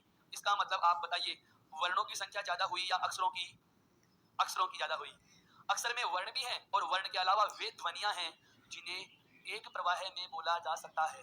प्रवाह का मतलब यह हुआ कि वाणी का उतार चढ़ाव नहीं होता, वाणी का उतार चढ़ाव नहीं होता, एक लय में बोले जाते हैं, एक झटके में उच्चारित हो जाते हैं। जैसे मैं बोलूं आम, आम, क्या बोला मैंने, आम। अब एक श्वास में बोला है, एक उचित प्रवाह में बोला है, ऐसे थोड़ी बोला मोह है न, मोह है न, वाणी का उतार चढ़ाव समझना। यदि आपने कई बार आपकी वॉइस रिकॉर्डिंग की हो मोबाइल में, तो जैसे ईसीजी कराते हैं तो ऐसे ग्राफ चलता है, ऐसे चलता है ना ऐसे। तो जब किसी वर्ण का उच्चारण कर रहे हो, जब किसी ध्वनि का उच्चारण कर रहे हो, तो प्रवाह एक समान रहे। प्रवाह कैसा रहे दोस्तों? एक समान। चाहे वो ऐसे रहे आम आम, ऐसे नहीं जैसे क मैं ल। समझ में आ रहा है? इसे कहते हैं वाणी का प्रवाह, स्वराघात और बलाघात। तो किसी भी ध्वनि का उच्चारण करते समय यदि एक ध्वनि प्रवाह में किसी भी शब्द का, किसी भी वर्ण का उच्चारण होता है, तो वह क्या कहलाता है? अक्षर कहलाता है। अर्थात अक्षर होता है अखंडित। अक्षर क्या होता है? अखंडित। इसे तोड़ नहीं सकते। अब आम को क्या तोड़ोगे? आम ऐसे नहीं कि सर आम को तोड़ लेंगे पेड़ से। मेरा मतलब यहाँ पेड़ से तोड़ना नहीं है दोस्तों, मेरा मतलब है यहाँ से ध्वनि विच्छेद नहीं कर सकते। जैसे क मैं ल कमल, मोह है न, मोह है न। वाणी का उतार चढ़ाव हो रहा है तो वो अक्षर नहीं होगा। अर्थात अक्षर किसे कहा जाए? तो एक परिभाषा सुने, वे सभी ध्वनियां जो एक प्रवाह में बोली जा सकती हैं, वे सभी ध्वनियां जो एक प्रवाह या एक लय में बोली जा सकती हैं, अक्षर कहलाते हैं। क्या कहलाते हैं? अक्षर कहलाते हैं। इसमें सभी वर्ण भी शामिल होंगे तथा कुछ शब्द भी गिने जाते हैं। नाम, काम, राम, ओए, ओए, है। समझ में आ रहा है या नहीं? कहने का मतलब यह हुआ कि अक्षर क्या होता है? एक ध्वनि ऐसी हो जिसे एक ही प्रवाह में बोला गया, वाणी का उतार चढ़ाव जिसमें नहीं होता, अक्षर कहलाता है। उसके बाद अगला प्रश्न था, लिपि क्या होती है? मैंने कल भी बताया था, भाषा रूपी भवन का ठेकेदार। भाषा रूपी भवन का ठेकेदार चर्चा की थी ना हमने इसमें। लिपि और व्याकरण में अंतर बताया था उस समय। कौन सी भाषा में कौन सा वर्ण किस तरीके से लिखा जाएगा, यह निर्धारण करने वाली चीज को क्या कहा जाएगा? लिपि। कि कै वर्ण को आप ऐसा ही लिखोगे, यह डिजाइन किसने दिया है दोस्तों? लिपि ने दिया है। अर्थात ध्वनि के मानक चिन्ह निर्धारण करना किसके अंतर्गत आता है? लिपि के अंतर्गत आता है। किसके अंतर्गत आता है? लिपि के अंतर्गत आता है। कि कौन सी भाषा में कौन सा वर्ण, कौन सा स्वर या कौन सा व्यंजन किस तरीके से लिखा जाएगा, ये उनका जो डिजाइन, जो उनका फ्रेम बनाया है, ये फ्रेम बनाने का काम कौन करता है? लिपि करती है। क्या करती है? लिपि करती है। और लिपि के अनुसार जो ध्वनियां लिख दी जाती हैं वो होते हैं वर्तनी चिन्ह। क्या होते हैं? वर्तनी चिन्ह। अर्थात शुद्ध रूप से वर्ण का लिखा होना क्या कहलाता है दोस्तों? वर्तनी चिन्ह कहलाता है। कि कै वर्ण ऐसे लिखा जाएगा, ये इसका कै वर्ण का वर्तनी चिन्ह हो गया। कै वर्ण ऐसे लिखेगा, ये क्या हो गया? इसका वर्तनी चिन्ह हो गया। ए को आप ऐसे लिखोगे, ये वर्तनी चिन्ह हो गया ए का। समझ में आया? अर्थात किसी भी वर्ण का लिपि के अनुसार निर्धारित प्रारूप में लिख दिया जाना क्या कहलाता है? वर्तनी चिन्ह कहलाता है। फिर अंत में आता है क्या? वर्ण। इसको मैंने कल परिभाषित किया था। ये मित्र आया नहीं था कक्षा में, ये प्रश्न किसने दिए थे? एक बार जरा हाथ हैंड्स अप करो, यह प्रश्न किसने रखे हैं? दीदी आपने कल की क्लास नहीं ली थी क्या? ये चीजें मैं कल बता चुका हूं। वैसे वर्ण किसे कहा जाता है बहुत अच्छे से समझाया था। भाषा की सबसे छोटी मौखिक इकाई होती है ध्वनि, और उसका लिखित रूप कहलाता है वर्ण।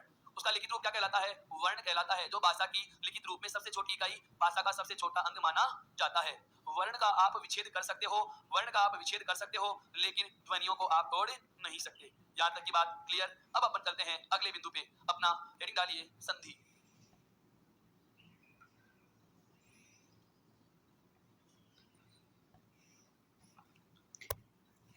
हाँ दोस्तों, नया प्रकरण शुरू करने वाले हैं अब हमारा, बहुत ही अच्छा और बहुत ही महत्वपूर्ण है पाठ्यक्रम की दृष्टि से। कौन सा? संधि। अब सुने, एक बार सुनिए। संधि जो शब्द है हम इस प्रकार से भी लिखते हैं या नहीं? ये दोनों ही रूप क्या होते हैं? सही होते हैं। सवाल आ गया, सर दोनों रूप सही क्यों हुए? दोनों ही रूप सही क्यों हुए? तो इसका पता लगाने के लिए हमें इसका विच्छेद समझना है। क्या समझना है दोस्तों? विच्छेद। अर्थात संधि शब्द का यदि हम विच्छेद करेंगे तो इसका विच्छेद होता है समयोग थी। और इस विच्छेद को जैसे ही हम पढ़ते हैं, इस विच्छेद को जैसे ही हम पढ़ते हैं, तो एक व्यंजन संधि का नियम आता है। कौन सी संधि का नियम आता है दोस्तों? व्यंजन संधि का नियम आता है। व्यंजन संधि का नियम क्या कह रहा है? ध्यान से सुनना। कि ये तो है पहला शब्द प्रथम, ये कौन सा है? द्वितीय। नियम जब आएगा, व्यंजन संधि जब मैं पढ़ाऊंगा, तब मैं इस बारे में और चर्चा करूंगा। अभी हमें केवल इतना जानना है कि ये संधि शब्द दोनों रूपों में लिखा गया है और दोनों ही शुद्ध क्यों है? दोनों ही शुद्ध क्यों है? जानिए। नियम है, यदि पहले शब्द का आखिरी वर्ण हलंत लगा हुआ मैं हो, दिख रहा है, और उसके बाद किसी स्पर्शी वर्ण का योग हो। स्पर्शी का मतलब कैसे? मैं तक। अब समझ में आ गया ना मैंने वर्णमाला क्यों पढ़ाई थी? इसलिए पढ़ाई थी दोस्तों, ये कच्चा माल है संधि का। अगर ये नहीं बताता तो पहले ये चीज समझानी आवश्यक हो जाती, तब नियम समझ में आता। तो नियम क्या है? यदि हलंत में के बाद कोई स्पर्शी वर्ण योग करता है, तो इस हलंत में के स्थान पर हम दो प्रकार के बदलाव कर सकते हैं। क्या क्या? यदि हम चाहें तो इस हलंत में के स्थान पर अनुस्वार लिख सकते हैं। क्या लिख सकते हैं? अनुस्वार। अभी बताया था अनुस्वार क्या होता है, लाइन के ऊपर बिंदी अंग जिसे बोलते हैं। और यदि हम चाहें तो इस हलंत में के स्थान पर जो यहाँ स्पर्शी वर्ण होगा, जिस वर्ग का होगा, ध्यान से सुनना, यदि हलंत में के बाद कोई स्पर्शी वर्ण का योग हो, तो हलंत में के स्थान पर दो प्रकार के बदलाव किए जा सकते हैं। पहला बदलाव है आप अनुस्वार लिख सकते हो। क्या लिख सकते हो? अनुस्वार। और यदि आप अनुस्वार नहीं लिखना चाहो तो सुनिए, सामने के वर्ण के वर्ग का पांचवा वर्ण। तो समझ में आया क्या? अर्थात इधर 25 में से जो भी वर्ण होगा, जिस लाइन का होगा, जिस वर्ग का होगा, उसी लाइन का या उसी वर्ग की अणखाली, उसी वर्ग का पांचवा अक्षर इस हलंत में के स्थान पर लिखा जाएगा। समझ में आया? अब आ जाइए अपने बिंदु पे। क्या लिखा हुआ है? हलंत में के बाद थी। और इसका यदि और टुकड़ा करें, क्योंकि मुझे चाहिए दूसरे पद का पहला वर्ण देखे क्या लिखा हुआ है, तो देखो जैसे आधा लिखा तो छोटी ही बाहर आ गई। अर्थात हलंत में से और उसके बाद में है हलंत में और उसके बाद में लिखा हुआ है ध और ध में क्या जुड़ी हुई है? छोटी। यहाँ तक की बात समझ में आई? अब नियम यहाँ लागू हो रहा है। हलंत में के बाद कैसे मैं तक का है, क्योंकि ये तय वर्ग का कौन सा वर्ण है? चौथा। यदि कैसे मैं तक के कोई भी वर्ण में से आ जाता है तो मैं यहाँ पर क्या लिख सकता हूँ? अनुस्वार। क्या लिख सकता हूँ? अनुस्वार। यदि मैं चाहूँ कि मुझे अनुस्वार नहीं लिखना तो मैं सामने वाला वर्ण जिस वर्ग का है, सामने वाला वर्ण जिस लाइन का है, उसी लाइन का पांचवा, और तय वर्ग का पांचवा क्या होता है? न। अर्थात यहाँ पर न भी लिखूंगा, ये आधा तो यह भी आधा। इधर क्या बचा हुआ है? से। हलंत में का हम इन दोनों में से कोई एक रूप ले लेंगे और आगे क्या लिखा हुआ है? ध और ध में जुड़ी हुई है छोटी ई। जोड़ो इनको। से। इन दोनों में कोई एक लेना है। अनुस्वार लेके तो लाइन को बढ़ा करके अनुस्वार लगा दिया, उसके बाद में ध में छोटी ई, ध में छोटी ई। यह रूप आपके सामने आ चुका है। फिर देखिए, मैं चाहूं तो से लिख सकता हूं। से के बाद में क्या लूंगा? आधा ने। ये लो जी आधा ने। उसके बाद में क्या लिखा हुआ है? ध। ध। ध में क्या है? छोटी ई, छोटी। दोनों रूप समझ में आ गए? ये दोनों ही शब्द क्यों हैं? अब इतना नियम याद कौन रखे? ये तो बड़ी समस्या हो गई सर। याद ही याद थोड़ी करते रहेंगे, कैसे पहचाने डायरेक्टली? तो ये नियम आप एक उदाहरण से और समझो। पढ़ाया गया ऐसा शब्द संबंध, हमने इसे ऐसे भी तो लिखा है ना बहुत बार, लिखा है या नहीं? दोनों चीज एक ही है। यहाँ पर इस बिंदु का मतलब मैं है, यहाँ पर इस बिंदु का मतलब न है। क्यों? कैसे जानोगे? इस अनुस्वार के बाद जो अक्षर आ रहा है, जो वर्ण आ रहा है, जिस लाइन का होता है, इस अनुस्वार का मतलब उसी लाइन की अणखाली होगी। आगे बढ़ रहा हूं दोस्त। हाँ, ध्यान से सुनिए। एक अच्छा उदाहरण याद आया था, लेकिन अभी पहले इसको समझिए, बाद में बताऊंगा। क्या? संबंध शब्द लिखा हुआ है, संबंध शब्द लिखा हुआ है, तो इसमें यहाँ अनुस्वार है, यहाँ भी अनुस्वार है। मैं ये बता रहा हूँ कि इस अनुस्वार का मतलब क्या होगा। तो जानिए, अनुस्वार के बाद जो वर्ण होता है, जो जिस वर्ण जो वर्ग होगा, इस अनुस्वार का मतलब उसी वर्ग की अणखाली लेंगे। शब्द और बताऊं, जैसे यहाँ पर बे लिखा हुआ है तो बे वाली लाइन का पांचवा मैं, यहाँ ध लिखा हुआ है ध वाली लाइन का पांचवा न। शब्द लिखूं मैं अलंकार। इस अलंकार को मैं ऐसे भी तो लिख सकता हूं। क्यों? इसका विच्छेद क्या होता है? अलम प्लस कार होता है। हलंत में के स्थान पर चाहो तो कै वर्ग की अणखाली लिखो, चाहो तो अनुस्वार लिखो। अभी मेरे एक दोस्त ने पूछ लिया कि सर अंतस्थ या ऊष्मा है तो उनमें क्या अणखाली होती है? दोस्तों नहीं होती। उनमें कोई पांचवा वर्ग वर्ण होता है क्या? नहीं होता। तो नहीं होता तो नहीं लेंगे, केवल क्या ले लेंगे? अनुस्वार ले लेंगे। शब्द है जैसे संरचना, अर्थात समयोग रचना। अब पूरी व्यंजन संधि तो इस चीज के लिए समझाई ना जा सकती, जब आएगा तब बात करेंगे। समझ में आ चुका कि संधि शब्द दोनों प्रकार से लिखा जा सकता है। आप धैर्य रखिए दोस्तों। सबसे बड़ी बात बता देता हूं, मुझे समझने के लिए धैर्य की आवश्यकता है। जब मैं यह कह दूं कि मेरी तरफ से संधि बिंदु पूरा हो चुका और उस दिन आपके जहन में एक भी प्रश्न बच जाए तो आप बेझिझक अपना प्रश्न कक्षा में रख सकते हैं, उसका मैं जवाब दूंगा। अभी तो शुरुआत ही नहीं की, ये तो केवल और केवल उसका टीजर है, ट्रेलर है, पिक्चर अभी बाकी है मेरे दोस्त। हाँ सुनिए, तो अभी हमने जाना है क्या कि जो संधि शब्द है यह दोनों प्रकार से लिखा जा सकता है। एक बात, क्या क्या चीजें बता रहा हूँ सुनिए, टॉपिक पे नहीं गया मैं, शब्द में ही हूँ अभी। सबसे पहली बात तो हमने जानी कि संधि को आप दोनों प्रकार से लिख सकते हो, एक चीज। दूसरी प्रकार बात हमने जानी है इसका टुकड़ा क्या होता है? समयोग कैसे होता है ये भी मैंने बता दिया। तीसरा आता है क्या? इसकी शाब्दिक अर्थ। क्या आता है दोस्तों? शाब्दिक अर्थ। तो संधि का शाब्दिक अर्थ क्या होता है? मेल। आप कह सकते हो क्या? जोड़। आप कह सकते हो क्या? मित्रता। आप कह सकते हो क्या? समझौता।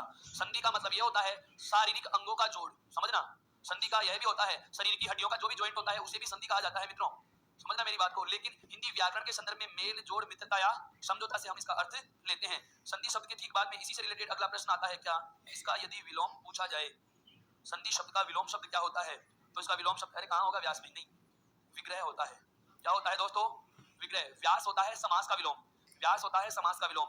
बहुत बार विग्रह नहीं देता और हमें विच्छेद देता है। अगर दोनों आए तो वरीयता देनी है विग्रह को।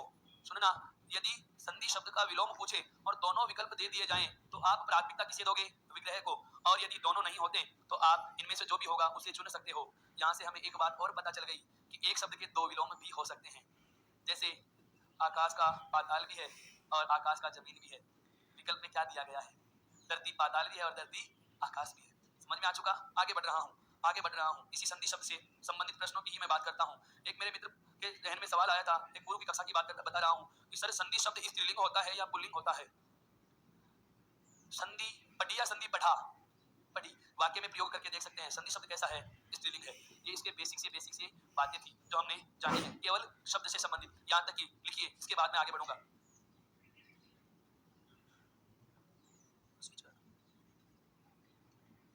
मैं बोल के लिखवा देता हूँ ना, ये दोनों एडिट डाल दीजिए और नई लाइन से लिखिए।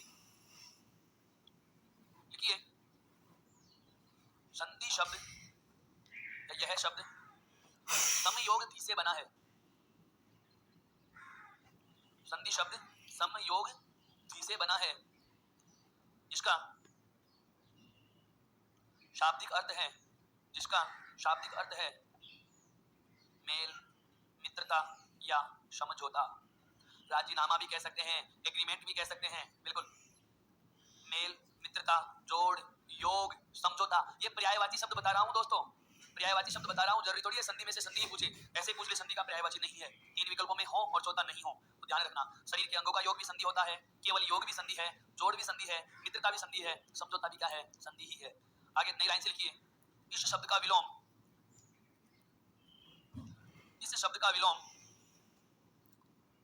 विग्रह या विच्छेद होता है।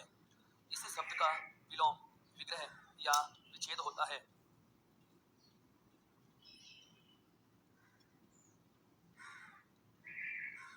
इस शब्द का विलोम विग्रह या विच्छेद होता है। दोनों बातें क्लियर। अब आगे बढ़ते हैं। यह शब्द स्त्रीलिंग है, यह शब्द स्त्रीलिंग है। यहां तक की बातें समझ में आई। अब आगे बढ़िए, इसी में अभी कुछ नहीं लिखना, परिभाषा बहुत बाद की बातें हैं, बहुत सारी चीजें जानो पहले। हाँ देखिए, जब हम किसी शब्द का विग्रह करेंगे या विच्छेद करेंगे तो बीच में योग का चिन्ह लगाएंगे, जोड़ का चिन्ह लगाएंगे, प्लस लगाएंगे, ठीक है। हमारे पास 2 शब्द होंगे, एक प्रथम एक द्वितीय। इसे पहला शब्द कहूंगा, इसे द्वितीय शब्द कहूंगा। यहां तक कोई बात समझ में नहीं आई हो तो पूछ सकता है, आगे बढ़ सकता हूं। पहला शब्द और द्वितीय शब्द, संधि कहां होती है? पहले शब्द का अंतिम और दूसरे शब्द का प्रथम वर्ण है दोस्तों। ये क्या है? वर्ण है, मतलब स्वर भी हो सकता है और व्यंजन भी हो सकता है। चीजें जानते चलो, बेसिक कॉन्सेप्ट क्लियर कर रहा हूं इसका कि संधि है क्या आखिर। पहले शब्द का अंतिम और दूसरे शब्द का प्रथम वर्ण क्या करते हैं? योग करते हैं। क्या करते हैं दोस्तों? योग करते हैं। और क्या होगा? बदलाव होगा। क्या होगा दोस्तों? बदलाव होगा। कुछ समझ में आया? जब 2 वर्णों में योग हो और क्या हो जाए? बदलाव हो जाए। बदलाव का मतलब कैसे कि चाहे पहला, चाहे दूसरा, चाहे दोनों, इन वर्णों में कोई ना कोई नया वर्ण बन जाता है। क्या बन जाता है दोस्तों? नया वर्ण बन जाता है, नई ध्वनि बन जाती है। क्या बन जाती है? नई ध्वनि। मौखिक बोले तो ध्वनि और लिखित बोले तो वर्ण। कहने का मतलब यह हुआ कि जब 2 वर्ण जुड़े और नया वर्ण बन रहा है, चाहे वो दोनों की जगह बने, चाहे दोनों का एक बने, चाहे दोनों के स्थान पर 2 बने, केवल हमें याद रखना क्या है? वर्ण का बदलना, वर्ण का बदलना। क्योंकि बहुत सारी अच्छी किताबों, नामी किताबों में भी मैंने परिभाषा पढ़ी है, वर्णों के योग को संधि कहते हैं। 2 वर्णों के योग को संधि कहते हैं दोस्तों। अधूरी परिभाषा, गलत परिभाषा। केवल वर्णों का योग संधि है। तो आप बताओ जरा, मैंने लिखा पान योग वाला बराबर क्या होगा? क्या संधि हुई क्या है? दुकान प्लस दार, इसको मैंने क्या लिख दिया? दुकानदार। यहाँ भी तो देखो न में ए जुड़ा हुआ है और इधर वे आ रहा है, ए और वे के जुड़ने के बाद यहाँ पर आ रहा है पान वाला। यहाँ पर भी न में ए जुड़ा हुआ है, न में ए जुड़ा हुआ है, व्यंजन है ना ये। और इधर क्या है? दा, यंत है। तो ये योग तो कर रहे हैं लेकिन कोई बदलाव नहीं हो रहा, जैसे थे वैसे के वैसे ही आगे। अगर वर्णों के जुड़ने को ही संधि कहते तो यहाँ भी संधि होनी चाहिए, यहाँ भी संधि होनी चाहिए, लेकिन संधि है नहीं। क्यों नहीं? क्योंकि यहाँ वर्णों का योग तो हुआ है, वर्णों का योग तो हुआ है, लेकिन बदलाव नहीं हुआ। तो जब 2 वर्ण जुड़े और योग होने पर कोई बदलाव नहीं होता, कोई बदलाव नहीं होता, तो उसे संधि नहीं बल्कि क्या कहा जाएगा मित्रों? संयोग कहा जाएगा। क्या कहा जाएगा? संयोग कहा जाएगा। यह बात समझ में आई? तो परिभाषा में भी हम क्या कहेंगे? ध्यान से सुनना, अभी लिखवाऊंगा मैं इसको, पहले सुनिए केवल। कि जब 2 वर्णों का योग हो और कोई बदलाव होता है, बदलाव की जगह आपको विकल्प में विकार भी मिल सकता है। पर्यायवाची शब्द है बदलाव का, क्या? विकार। आपको इसकी जगह रूप परिवर्तन भी मिल सकता है दोस्तों। क्या मिल सकता है? रूप परिवर्तन। कि जब 2 वर्ण जुड़ते हैं और कोई विकार उत्पन्न हो, रूप परिवर्तन हो या बदलाव हो, तो उस स्थिति को क्या कहा जाएगा? संधि कहा जाएगा। उस स्थिति को क्या कहा जाएगा? संधि कहा जाएगा। यदि वर्ण जुड़ते हैं और बदलाव नहीं होता तो वह क्या कहलाएगा? संयोग कहलाएगा। अलग तरीके से समझिए, संधि में और संयोग में क्या अंतर है। जोड़ का मतलब जैसे मैं कहूं हाथ मिलाना, हाथ मिलाने से भी 2 बदलाव आ रहे हैं। एक तो हम ऐसे व्यक्ति से हाथ मिलाते हैं जिससे हमारे संबंधों में बदलाव आ रहा हो। पहले एक दूसरे के लिए अनजान, अपरिचित थे, पहली मुलाकात हुई, हाथ मिलाए, चंद दिनों के बाद मित्रता बढ़ती गई। इसका मतलब हाथ मिलाने से संबंधों में क्या आ रहा है? बदलाव। तो हम कह सकते हैं संधि है। तो क्या कह सकते हैं? संधि है। लेकिन यदि सदैव हाथ मिलाने का मतलब संधि होता तो दो पहलवान जो अखाड़े में लड़ने वाले हैं वह भी हाथ मिलाएंगे लड़ने से पहले, और हाथ मिलाते यदि उनमें संधि हो जाती तो परिणाम कोई और होता। समझ में आ रहा है मेरा कहने का आशय क्या है कि सदैव वर्णों के जोड़ का मतलब संधि नहीं होता। वर्णों के जोड़ का मतलब संधि तभी होगा जब कोई बदलाव हो, जब कोई परिवर्तन हो। यदि परिवर्तन नहीं है तो संधि भी नहीं है। एक बात तो परिभाषा क्या होगी, शब्द से बोल रहा हूं, केवल सुनना है, लिखेंगे बाद में। क्या? दो वर्णों के योग से होने वाले बदलाव को संधि कहते हैं। दो वर्णों के योग से होने वाले बदलाव को संधि कहते हैं। यहां तक की बात समझ में आई? ये तो इसकी परिभाषा की बात थी। अब एक महत्वपूर्ण बात इसमें और समझो। जब हम प्रथम पद के अंतिम वर्ण को और दूसरे पद के पहले वर्ण को जोड़ते हैं और बदलाव इन दोनों वर्णों में ही हो रहा हो, तो ऐसी स्थिति को कहा जाता है मित्रों प्रधान संधि। नया चीज है, नया कंसेप्ट है, किताब में ढूंढते रह जाओगे, मिलने वाला नहीं है। क्या कहा मैंने? दो वर्ण जुड़ रहे हैं और बदलाव उन्हीं में हो। दो वर्ण जुड़ते हैं और बदलाव उन्हीं में होता है तो वह स्थिति होती है दोस्तों क्या? प्रधान संधि। क्या होती है? प्रधान संधि। और यदि दो वर्ण जुड़ तो ये रहे हैं और बदलाव बचे हुए शब्द में अन्य स्थानों पर हो जाए, बदलाव बचे हुए स्थान पे या अन्य जगह हो रहा है, बचे हुए शब्द में हो रहा है, तो इसे कहा जाता है दोस्तों गौण संधि। क्या कहा जाएगा? गौण संधि। दोनों को वापस से सुनिए। एक नाम मैंने बोला है प्रधान संधि, एक नाम मैं बोल रहा हूं कौन सा? गौण संधि। प्रधान संधि किसे कहा जाएगा? योग के चिन्ह के ठीक दोनों तरफ, योग के चिन्ह के ठीक दोनों तरफ के वर्ण जुड़ते हो और इनमें कोई बदलाव हो रहा है तो वह है प्रधान संधि। और यदि अन्य जगह कोई बदलाव होता है तो उसे कहा जाता है कौन सा? गौण संधि। इसको दूसरे उदाहरण से समझिए। हम पढ़ेंगे काव्य शास्त्र, जब पाठ आएगा भाव सौंदर्य शिल्प सौंदर्य हमारे पाठ्यक्रम में है, एक नाम आता है असंगति अलंकार। कौन सा आता है दोस्तों? असंगति अलंकार। असंगति अलंकार का मतलब क्या है? कार्य कहीं और होता है, परिणाम कहीं और निकले। समझ रहे हो? कार्य कहीं और जगह होता है और परिणाम कहीं और निकले। एक पश्चिमी धुन में एक गाना भी आता है, चोट लगे मां तुझको तो दर्द मुझे हो रहा है। हमने उनके दर्द को क्या किया है? महसूस। तो अगर उन्हीं को चोट लगी, उन्हीं को दर्द हो रहा है तो यह प्रधान संधि है। मतलब वर्ण जो जुड़ते हैं वही बदले तो वह प्रधान। और असंगति अलंकार कहां होगा कि चोट मां को लगे और दर्द बेटे को महसूस हो रहा है, तो कार्य कहीं और हुआ, परिणाम कहीं और आ रहा है, उसे हम क्या कहते हैं? असंगति अलंकार। और असंगति अलंकार ही क्या है? आपकी गौण संधि है दोस्तों। क्लियर हुआ है कंसेप्ट बहुत अच्छे से? कई बार नहीं कहते क्या कि आप उदास क्यों हो? मेरे घर में हालात ठीक नहीं है इसलिए उदास हूं। कार्य वहां हो रहा है, उदासी कक्षा में आ रही है। समझ गए? योग दोनों तरफ होता है, बदलाव अन्य स्थान पे हो तो उसे कहा जाएगा गौण संधि। हम पढ़ेंगे ऐसी चीजें, जैसे एक शब्द से समझो गौण संधि का बदलाव कैसा होता है मैं बता रहा हूं। रामायण शब्द का संधि विच्छेद पढ़ते हैं राम योग अयन। क्या पढ़ते हैं? राम योग अयन। ध्यान देना, में क्या जुड़ा हुआ है? ए। और इधर भी क्या है? ए और ए मिलकर के क्या होता है? आ। अर्थात मैं में जो ए था उसके स्थान पर क्या हो जाएगा? आ हो जाएगा। तो रा में लगा दिया आ तो मां और ये। यहाँ पर भी छेद में न है, जबकि शब्द में क्या लिखते हैं? अणे। शब्द में क्या लिखा? अणे लिखा।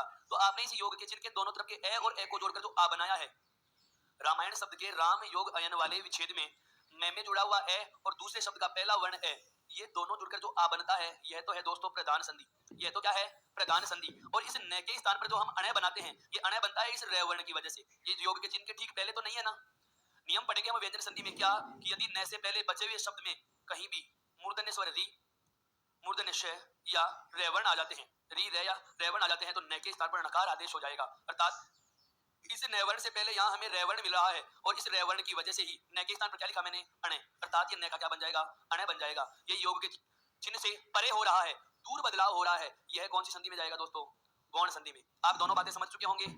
जितना लिखवाया उसके बाद मैंने तीन बातें नई चीज बताती है, लिखना नहीं है, केवल सुनिए। पहले बात की संधि की परिभाषा, दो वर्णों के योग से होने वाला बदलाव, ठीक है। उसके बाद जाना प्रधान संधि, योग के चिन्ह के ठीक दोनों तरफ के वर्णों में योग हो और उन्हीं में कोई बदलाव होता है तो वह क्या है?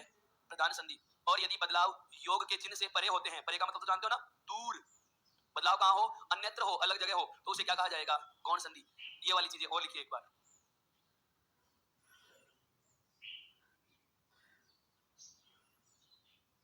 संधि की परिभाषा हेडिंग डालिए, परिभाषा, और इसमें लिखो दो वर्णों के कौन है? परस्पर योग रोड से, जिम ले लो करें, दो वर्णों रोड के जिम ले लो परस्पर करें, योग से रोड जिम ले लो होने करें। वाला विकार, दो वर्णों के परस्पर योग से होने वाला विकार संधि कहलाता है। दो वर्णों के योग से होने वाला विकार या दो वर्णों के परस्पर योग से होने वाला विकार क्या कहलाता है? संधि। यहाँ तक कोई दिक्कत नहीं? नई लाइन से लिखिए, नई लाइन से एक लाइन छोड़ के लिखो।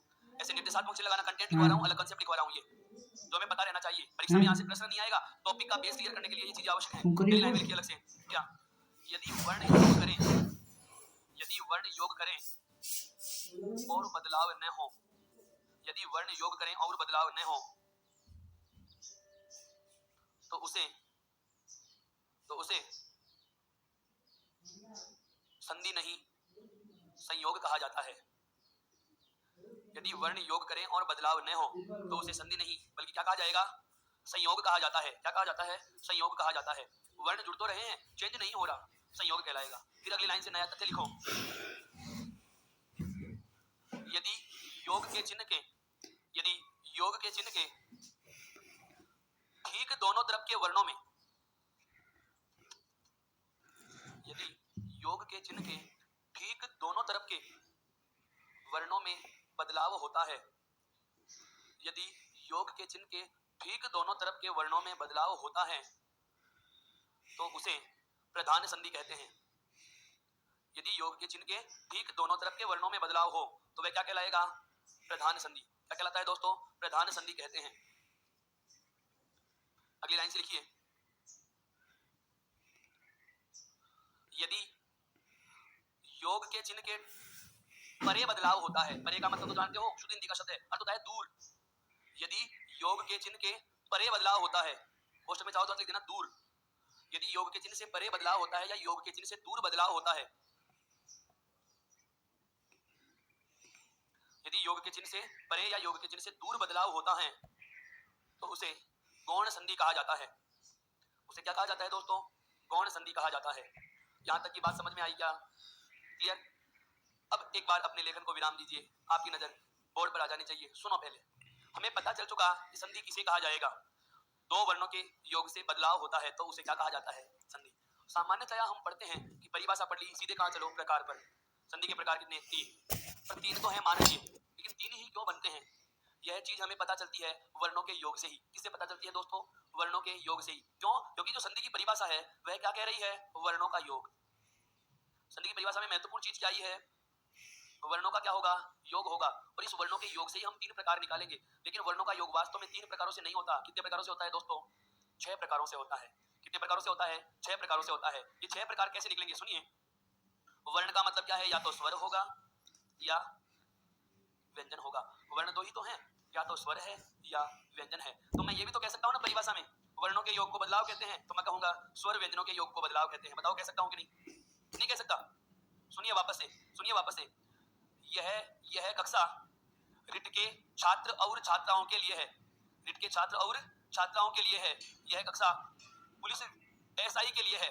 और मैं कहूँ यह कक्षा रिट के विद्यार्थियों के लिए है। दोनों चीजों को समझना। अलग अलग बोला तो मैंने कहा छात्र और छात्राएं, दोनों को एक नाम में बोलूंगा तो क्या कह दूंगा? विद्यार्थी। यही तो बात है। अलग अलग बोलो स्वर और व्यंजन, दोनों को एक साथ बोलेंगे तो नाम क्या होगा? अभी बताया मैंने, उच्चारण स्थान के आधार पर वर्णों का वर्गीकरण। वर्ण जहां भी आए समझना स्वर और व्यंजन दोनों है। स्वर और व्यंजन दोनों है। तो परिभाषा क्या कह रही है? वर्णों के योग से होने वाला बदलाव। यही तो है ना? मैं ये तो कह सकता हूँ ना, स्वर व्यंजनों के योग से होने वाला बदलाव। और ये स्वर व्यंजनों का योग कितने प्रकार से होता है? 6 प्रकारों से। देखिए कैसे कैसे। जैसे हो सकता है कि स्वर स्वर से जुड़ जाए, अर्थात स्वर खुद के साथ ही योग कर सकता है। कैसे? स्वर प्लस स्वर का मतलब हुआ पहले पद का आखिरी वर्ण और दूसरे शब्द का पहला वर्ण योग तो इन्हीं में होगा ना। हमें ऐसा मिले कि पहले शब्द का अंतिम और दूसरे शब्द का पहला वर्ण दोनों तरफ क्या हो? स्वर ही स्वर हो सकते हैं। या फिर स्वर किसके साथ जुड़ सकता है मित्रों? व्यंजन के साथ। तो मैं कहूँ पहले पद का अंतिम वर्ण स्वर हो और दूसरे शब्द का पहला वर्ण क्या आ जाए? व्यंजन आ जाए। देखिए दोस्तों, स्वर आपका स्वर से भी जुड़ चुका और व्यंजन से भी जुड़ चुका, अर्थात स्वर को दोनों से जोड़ लिया। ऐसे ही व्यंजन को भी जोड़ो। कैसे? हो सकता है व्यंजन किसके साथ जुड़े? स्वर के साथ जुड़े। या फिर हो सकता है व्यंजन किसके साथ जुड़े? व्यंजन के साथ ही जुड़े। बताओ, व्यंजन भी खुद से भी जुड़ चुका और स्वर से भी जुड़ चुका। मतलब कैसे? प्रथम शब्द का आखिरी वर्ण व्यंजन हो और दूसरे शब्द का पहला वर्ण स्वर हो, या प्रथम शब्द का आखिरी वर्ण व्यंजन हो और दूसरे शब्द का पहला वर्ण भी क्या हो? व्यंजन हो। इनके उदाहरण भी लो। जैसे यही है विद्यार्थी, विद्या प्लस अर्थी, विद्या में आ और अर्थी का ए, दोनों तरफ स्वर आ रहे हैं या नहीं? यही स्थिति। स्वर और व्यंजन की बात करूं, जैसे शब्द आता है अभिषेक, सुना है नाम? अभिषेक, इसका संधि विच्छेद होता है अभी प्लस दंत्य सकार और कै, अभी प्लस से, या पै में क्या जुड़ा हुआ है? ई, और आगे क्या है? से। स्वर के बाद क्या आया? व्यंजन। स्वर के बाद क्या आया? व्यंजन। या ऐसा भी तो हो सकता है ना कि व्यंजन के बाद क्या जाए? स्वर। व्यंजन के बाद क्या जाए दोस्तों? स्वर आ जाए। जैसे हम पढ़ते हैं दिगंबर का संधि विच्छेद होता है दिग प्लस अंबर, दिग प्लस अंबर। ये बताओ व्यंजन है या नहीं है? आता है तो व्यंजन है। अगर ये पूरा होता तो स्वर होता, इसका मतलब व्यंजन। और दूसरे पद का पहला वर्ण क्या गया? स्वर। हो सकता है दोनों तरफ व्यंजन हो सकता है दोनों तरफ व्यंजन हो। जैसे उज्ज्वल का संधि विच्छेद होता है उत प्लस ज्वल, ये भी व्यंजन और ये भी व्यंजन। यहाँ तक तो सहमत हो ना? आगे बढ़ो। हो सकता है विसर्ग के साथ में क्या जुड़ जाए? स्वर। या हो सकता है क्या विसर्ग के साथ में क्या जुड़े? व्यंजन। ये कभी उल्टे नहीं होंगे। कभी ऐसा नहीं आएगा कि स्वर के साथ में क्या जुड़ जाए? विसर्ग। क्यों? अगर अगर स्वर के साथ आप विसर्ग जोड़ो तो दूसरे शब्द का पहला वर्ण क्या हो गया? विसर्ग। तो शब्द ऐसे लिखोगे क्या? नमः, या शब्द ऐसे आएगा? ये सही है, ये गलत है। विसर्ग पहले थोड़ी लगता है, वर्ण के आगे लगता है। तो दूसरे पद के प्रथम वर्ण के रूप में तो विसर्ग आएगा ही नहीं। हाँ, पहले पद के अंत में तो आ सकता है ना। तो विसर्ग के साथ स्वर और व्यंजन जोड़ लिया, व्यंजन के साथ भी स्वर और व्यंजन जोड़ लिया, स्वर के साथ भी स्वर और व्यंजन जोड़ लिया। तो ये 6 प्रकार आपके सामने आ चुके हैं। स्वर प्लस स्वर, स्वर प्लस व्यंजन, व्यंजन प्लस स्वर, व्यंजन प्लस व्यंजन, विसर्ग प्लस स्वर और विसर्ग प्लस व्यंजन। समस्या ये नहीं है कि 6 प्रकार हैं, समस्या यह है कि सर ये याद कैसे होंगे? बहुत आसान, बहुत ही आसान, इतना आसान आनंद आ जाए। बहुत बढ़िया। देखिए, प्रथम पद के अंतिम वर्ण में 2 बार स्वर, 2 बार व्यंजन, 2 बार विसर्ग। प्रथम पद के अंतिम वर्ण में 2 बार स्वर हैं, 2 बार व्यंजन है, 2 बार क्या है? विसर्ग। दूसरे पद के प्रथम वर्ण के रूप में 1 बार स्वर, 1 बार व्यंजन, 1 बार स्वर, 1 बार व्यंजन, 1 बार स्वर और 1 बार व्यंजन। अर्थात पहले तो बनाने हैं 2-2 के जोड़े और बाद में बनाना है 1 बाय 1। समझ में आया कि नहीं आया? याद रह जाएंगे? तो मजा तो अब आएगा बिल्कुल। क्या एक नई चीज बताऊंगा, यदि दोनों तरफ स्वर ही स्वर हो तो ऐसी स्थिति को हम कहेंगे स्वर संधि। क्या कहेंगे दोस्तों? स्वर संधि। और यदि स्वर के बाद व्यंजन आ जाए या व्यंजन के बाद स्वर आ जाए या व्यंजन के बाद व्यंजन आ जाए, ये स्थिति होती है व्यंजन संधि में। कौन सी में होती है? व्यंजन संधि में। और विसर्ग के बाद चाहे स्वर आए चाहे व्यंजन आए, ये स्थिति होगी कौन सी में? विसर्ग संधि में। अब हम कह सकते हैं कि संधि के कितने प्रकार हैं? 3, स्वर, व्यंजन और विसर्ग। इनके अलावा कोई और जोड़ा बचता ही नहीं, तो और कोई प्रकार बनता भी नहीं। पता चल गया? 3 प्रकार कौन कौन से हैं? स्वर, व्यंजन, विसर्ग। मेरा सवाल ये नहीं है कि सर आपने 3 नाम बता दिए, मेरा सवाल यह भी नहीं है कि आपने 6 योग बता दिए। मेरा सवाल यह है कि मैंने कुछ नहीं बताया, आप मुझे बताओगे स्वर संधि की परिभाषा क्या होगी? ये परिभाषा है दोस्तों, ये परिभाषाएं भी हैं, प्रकार भी आ गए, स्थितियां भी आ गई, परिभाषाएं भी आ गई। कैसे? स्वर संधि किसे कहते हैं? यदि स्वर के साथ स्वर के योग से कोई बदलाव होता है तो उसे स्वर संधि कहेंगे। यदि स्वर के साथ स्वर का योग होता है तो उसे स्वर संधि कहेंगे। व्यंजन संधि की परिभाषा क्या होगी? यदि स्वर के साथ व्यंजन, व्यंजन के साथ स्वर या व्यंजन के साथ व्यंजन के योग से कोई बदलाव हो तो उसे व्यंजन संधि कहते हैं। पूछूं मैं आपसे विसर्ग संधि की परिभाषा? बोलिए, बात बताओगे। विसर्ग के साथ स्वर या व्यंजन के योग से होने वाले बदलाव, तीनों नाम भी पता चल चुके, योग की 6 स्थितियां भी आ गई और आपके सामने परिभाषाएं भी आ चुकी है। यहाँ तक कोई समस्या तो नहीं है? योग की 6 स्थितियां भी आ गई और आपके सामने परिभाषाएं भी आ चुकी है। यहाँ तक कोई समस्या तो नहीं है? बहुत अच्छे से समझ में आ गया कि स्वर संधि, व्यंजन संधि और विसर्ग संधि के प्रकार क्या होंगे, क्यों होंगे, परिभाषाएं क्या होंगी। यहाँ तक क्लियर? अब हेडिंग डालिए, नई लाइन से लिखो। एक बात सुनिए, आपने वो 3 टाइटल लिख दिए। स्वर संधि के बाद में संयोग क्या होता है, गौण संधि किसे कहेंगे और प्रधान संधि किसे कहेंगे। नई लाइन से लिखिए, नई लाइन से लिखिए। वर्णों का यह योग, वर्णों का यह योग, वर्णों का यह योग निम्न 6 प्रकारों से होता है। वर्णों का यह योग निम्न 6 प्रकारों से होता है। अब 6 प्रकार लिखने से पहले एक बार बोर्ड पर देखिए, तरीका बता रहा हूं, गलती न हो। सुनिए, आप आरंभ करेंगे, पहली लाइन में लिखेंगे शुरू से स्वर प्लस स्वर वाला, अर्थात ये 6 जोड़े ऐसे कैसे उतार दो और आगे जगह छोड़ना और उसके आगे जगह छोड़ना। मैं तरीका बताऊंगा, एक बार मैं लिख के बता देता हूं, आपकी कॉपी के प्रश्न आप कैसे लिखोगे। इस प्रकार से हमारे पास लिखा हुआ है, तो पहली लाइन में लिखिए यहाँ क्या, स्वर प्लस स्वर, फिर इस लाइन को खाली छोड़ दो। दूसरी लाइन में लिखना है क्या, स्वर प्लस व्यंजन, फिर तीसरी लाइन में क्या लिखेंगे, व्यंजन प्लस स्वर, चौथी लाइन में लिखेंगे क्या, व्यंजन प्लस व्यंजन, और पांचवी लाइन में लिखेंगे क्या, विसर्ग प्लस स्वर, और छठी लाइन में लिख देंगे क्या दोस्तों, विसर्ग प्लस आपका व्यंजन। यहां तक कोई दिक्कत नहीं। उसके बाद ये आगे जो जगह बची हुई है, स्वर प्लस स्वर के आगे बराबर का चिन्ह लगा के लिख देना क्या, स्वर संधि। इन तीनों के आगे ऐसे एक मंजिला कोष्ठक बना देना ये, और लिखना क्या, व्यंजन संधि, और अंतिम दो के आगे बड़ा कोष्ठक लगा के लिख देना क्या, विसर्ग संधि। Smart students, smart.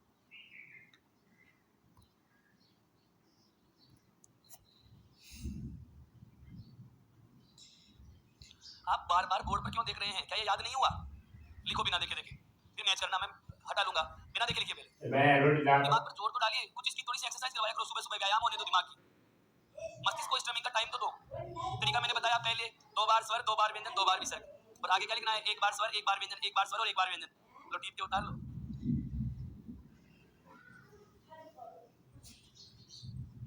ऐसा कठिन तो कुछ बताया नहीं। अरे यहाँ तक की बात समझ में आई क्या? बहुत अच्छे से क्लियर है, संधि समझ में आ गई, समझ लो पूरी। इससे ज्यादा कठिन आगे कुछ है भी नहीं, इससे ज्यादा आगे कुछ भी कठिन नहीं है। अब तो बहुत सरल हो गया, क्योंकि सारी चीजें भी पता चल चुकी। आपको तो संधि की तीनों परिभाषाएं तक आ गई, तीनों प्रकारों के नाम भी पता चल गए, फिर और क्या बच गया, कुछ नहीं बचा। अब हमारे पास 3 प्रकार हो गए। नई लाइन से लिखो, इसके बाद आगे बढ़ सकता हूं मित्रों, लास्ट में बैठे हुए ग्रीन चिट दे, आगे बढ़ूं, लिखिए, एक लाइन लिखवा रहा हूं, उसके बाद आपका लंच होगा। एक लाइन लिखिए, उपरोक्त 6 प्रकार के योग के आधार पर, उपरोक्त 6 प्रकार के योग के आधार पर, उपरोक्त कौन सा, जो अपन ने ऊपर उक्त किया है, अभी अभी ऊपर जो लिखा है वो, उपरोक्त 6 प्रकार के योग के आधार पर संधि के निम्नलिखित 3 भेद हैं और एक ही लाइन में लिख देना तीनों नाम। उपरोक्त 6 प्रकार के योग के आधार पर संधि के निम्नलिखित 3 भेद हैं, एक ही लाइन में लिखना स्वर संधि, व्यंजन संधि और विसर्ग संधि। उसके बाद पन्ने के बीच में हेडिंग डालना बड़ी सी अच्छे से और लिखना क्या, स्वर संधि। अर्थात अब होगी हमारे आरंभ कौन सी, स्वर संधि। गज के बाद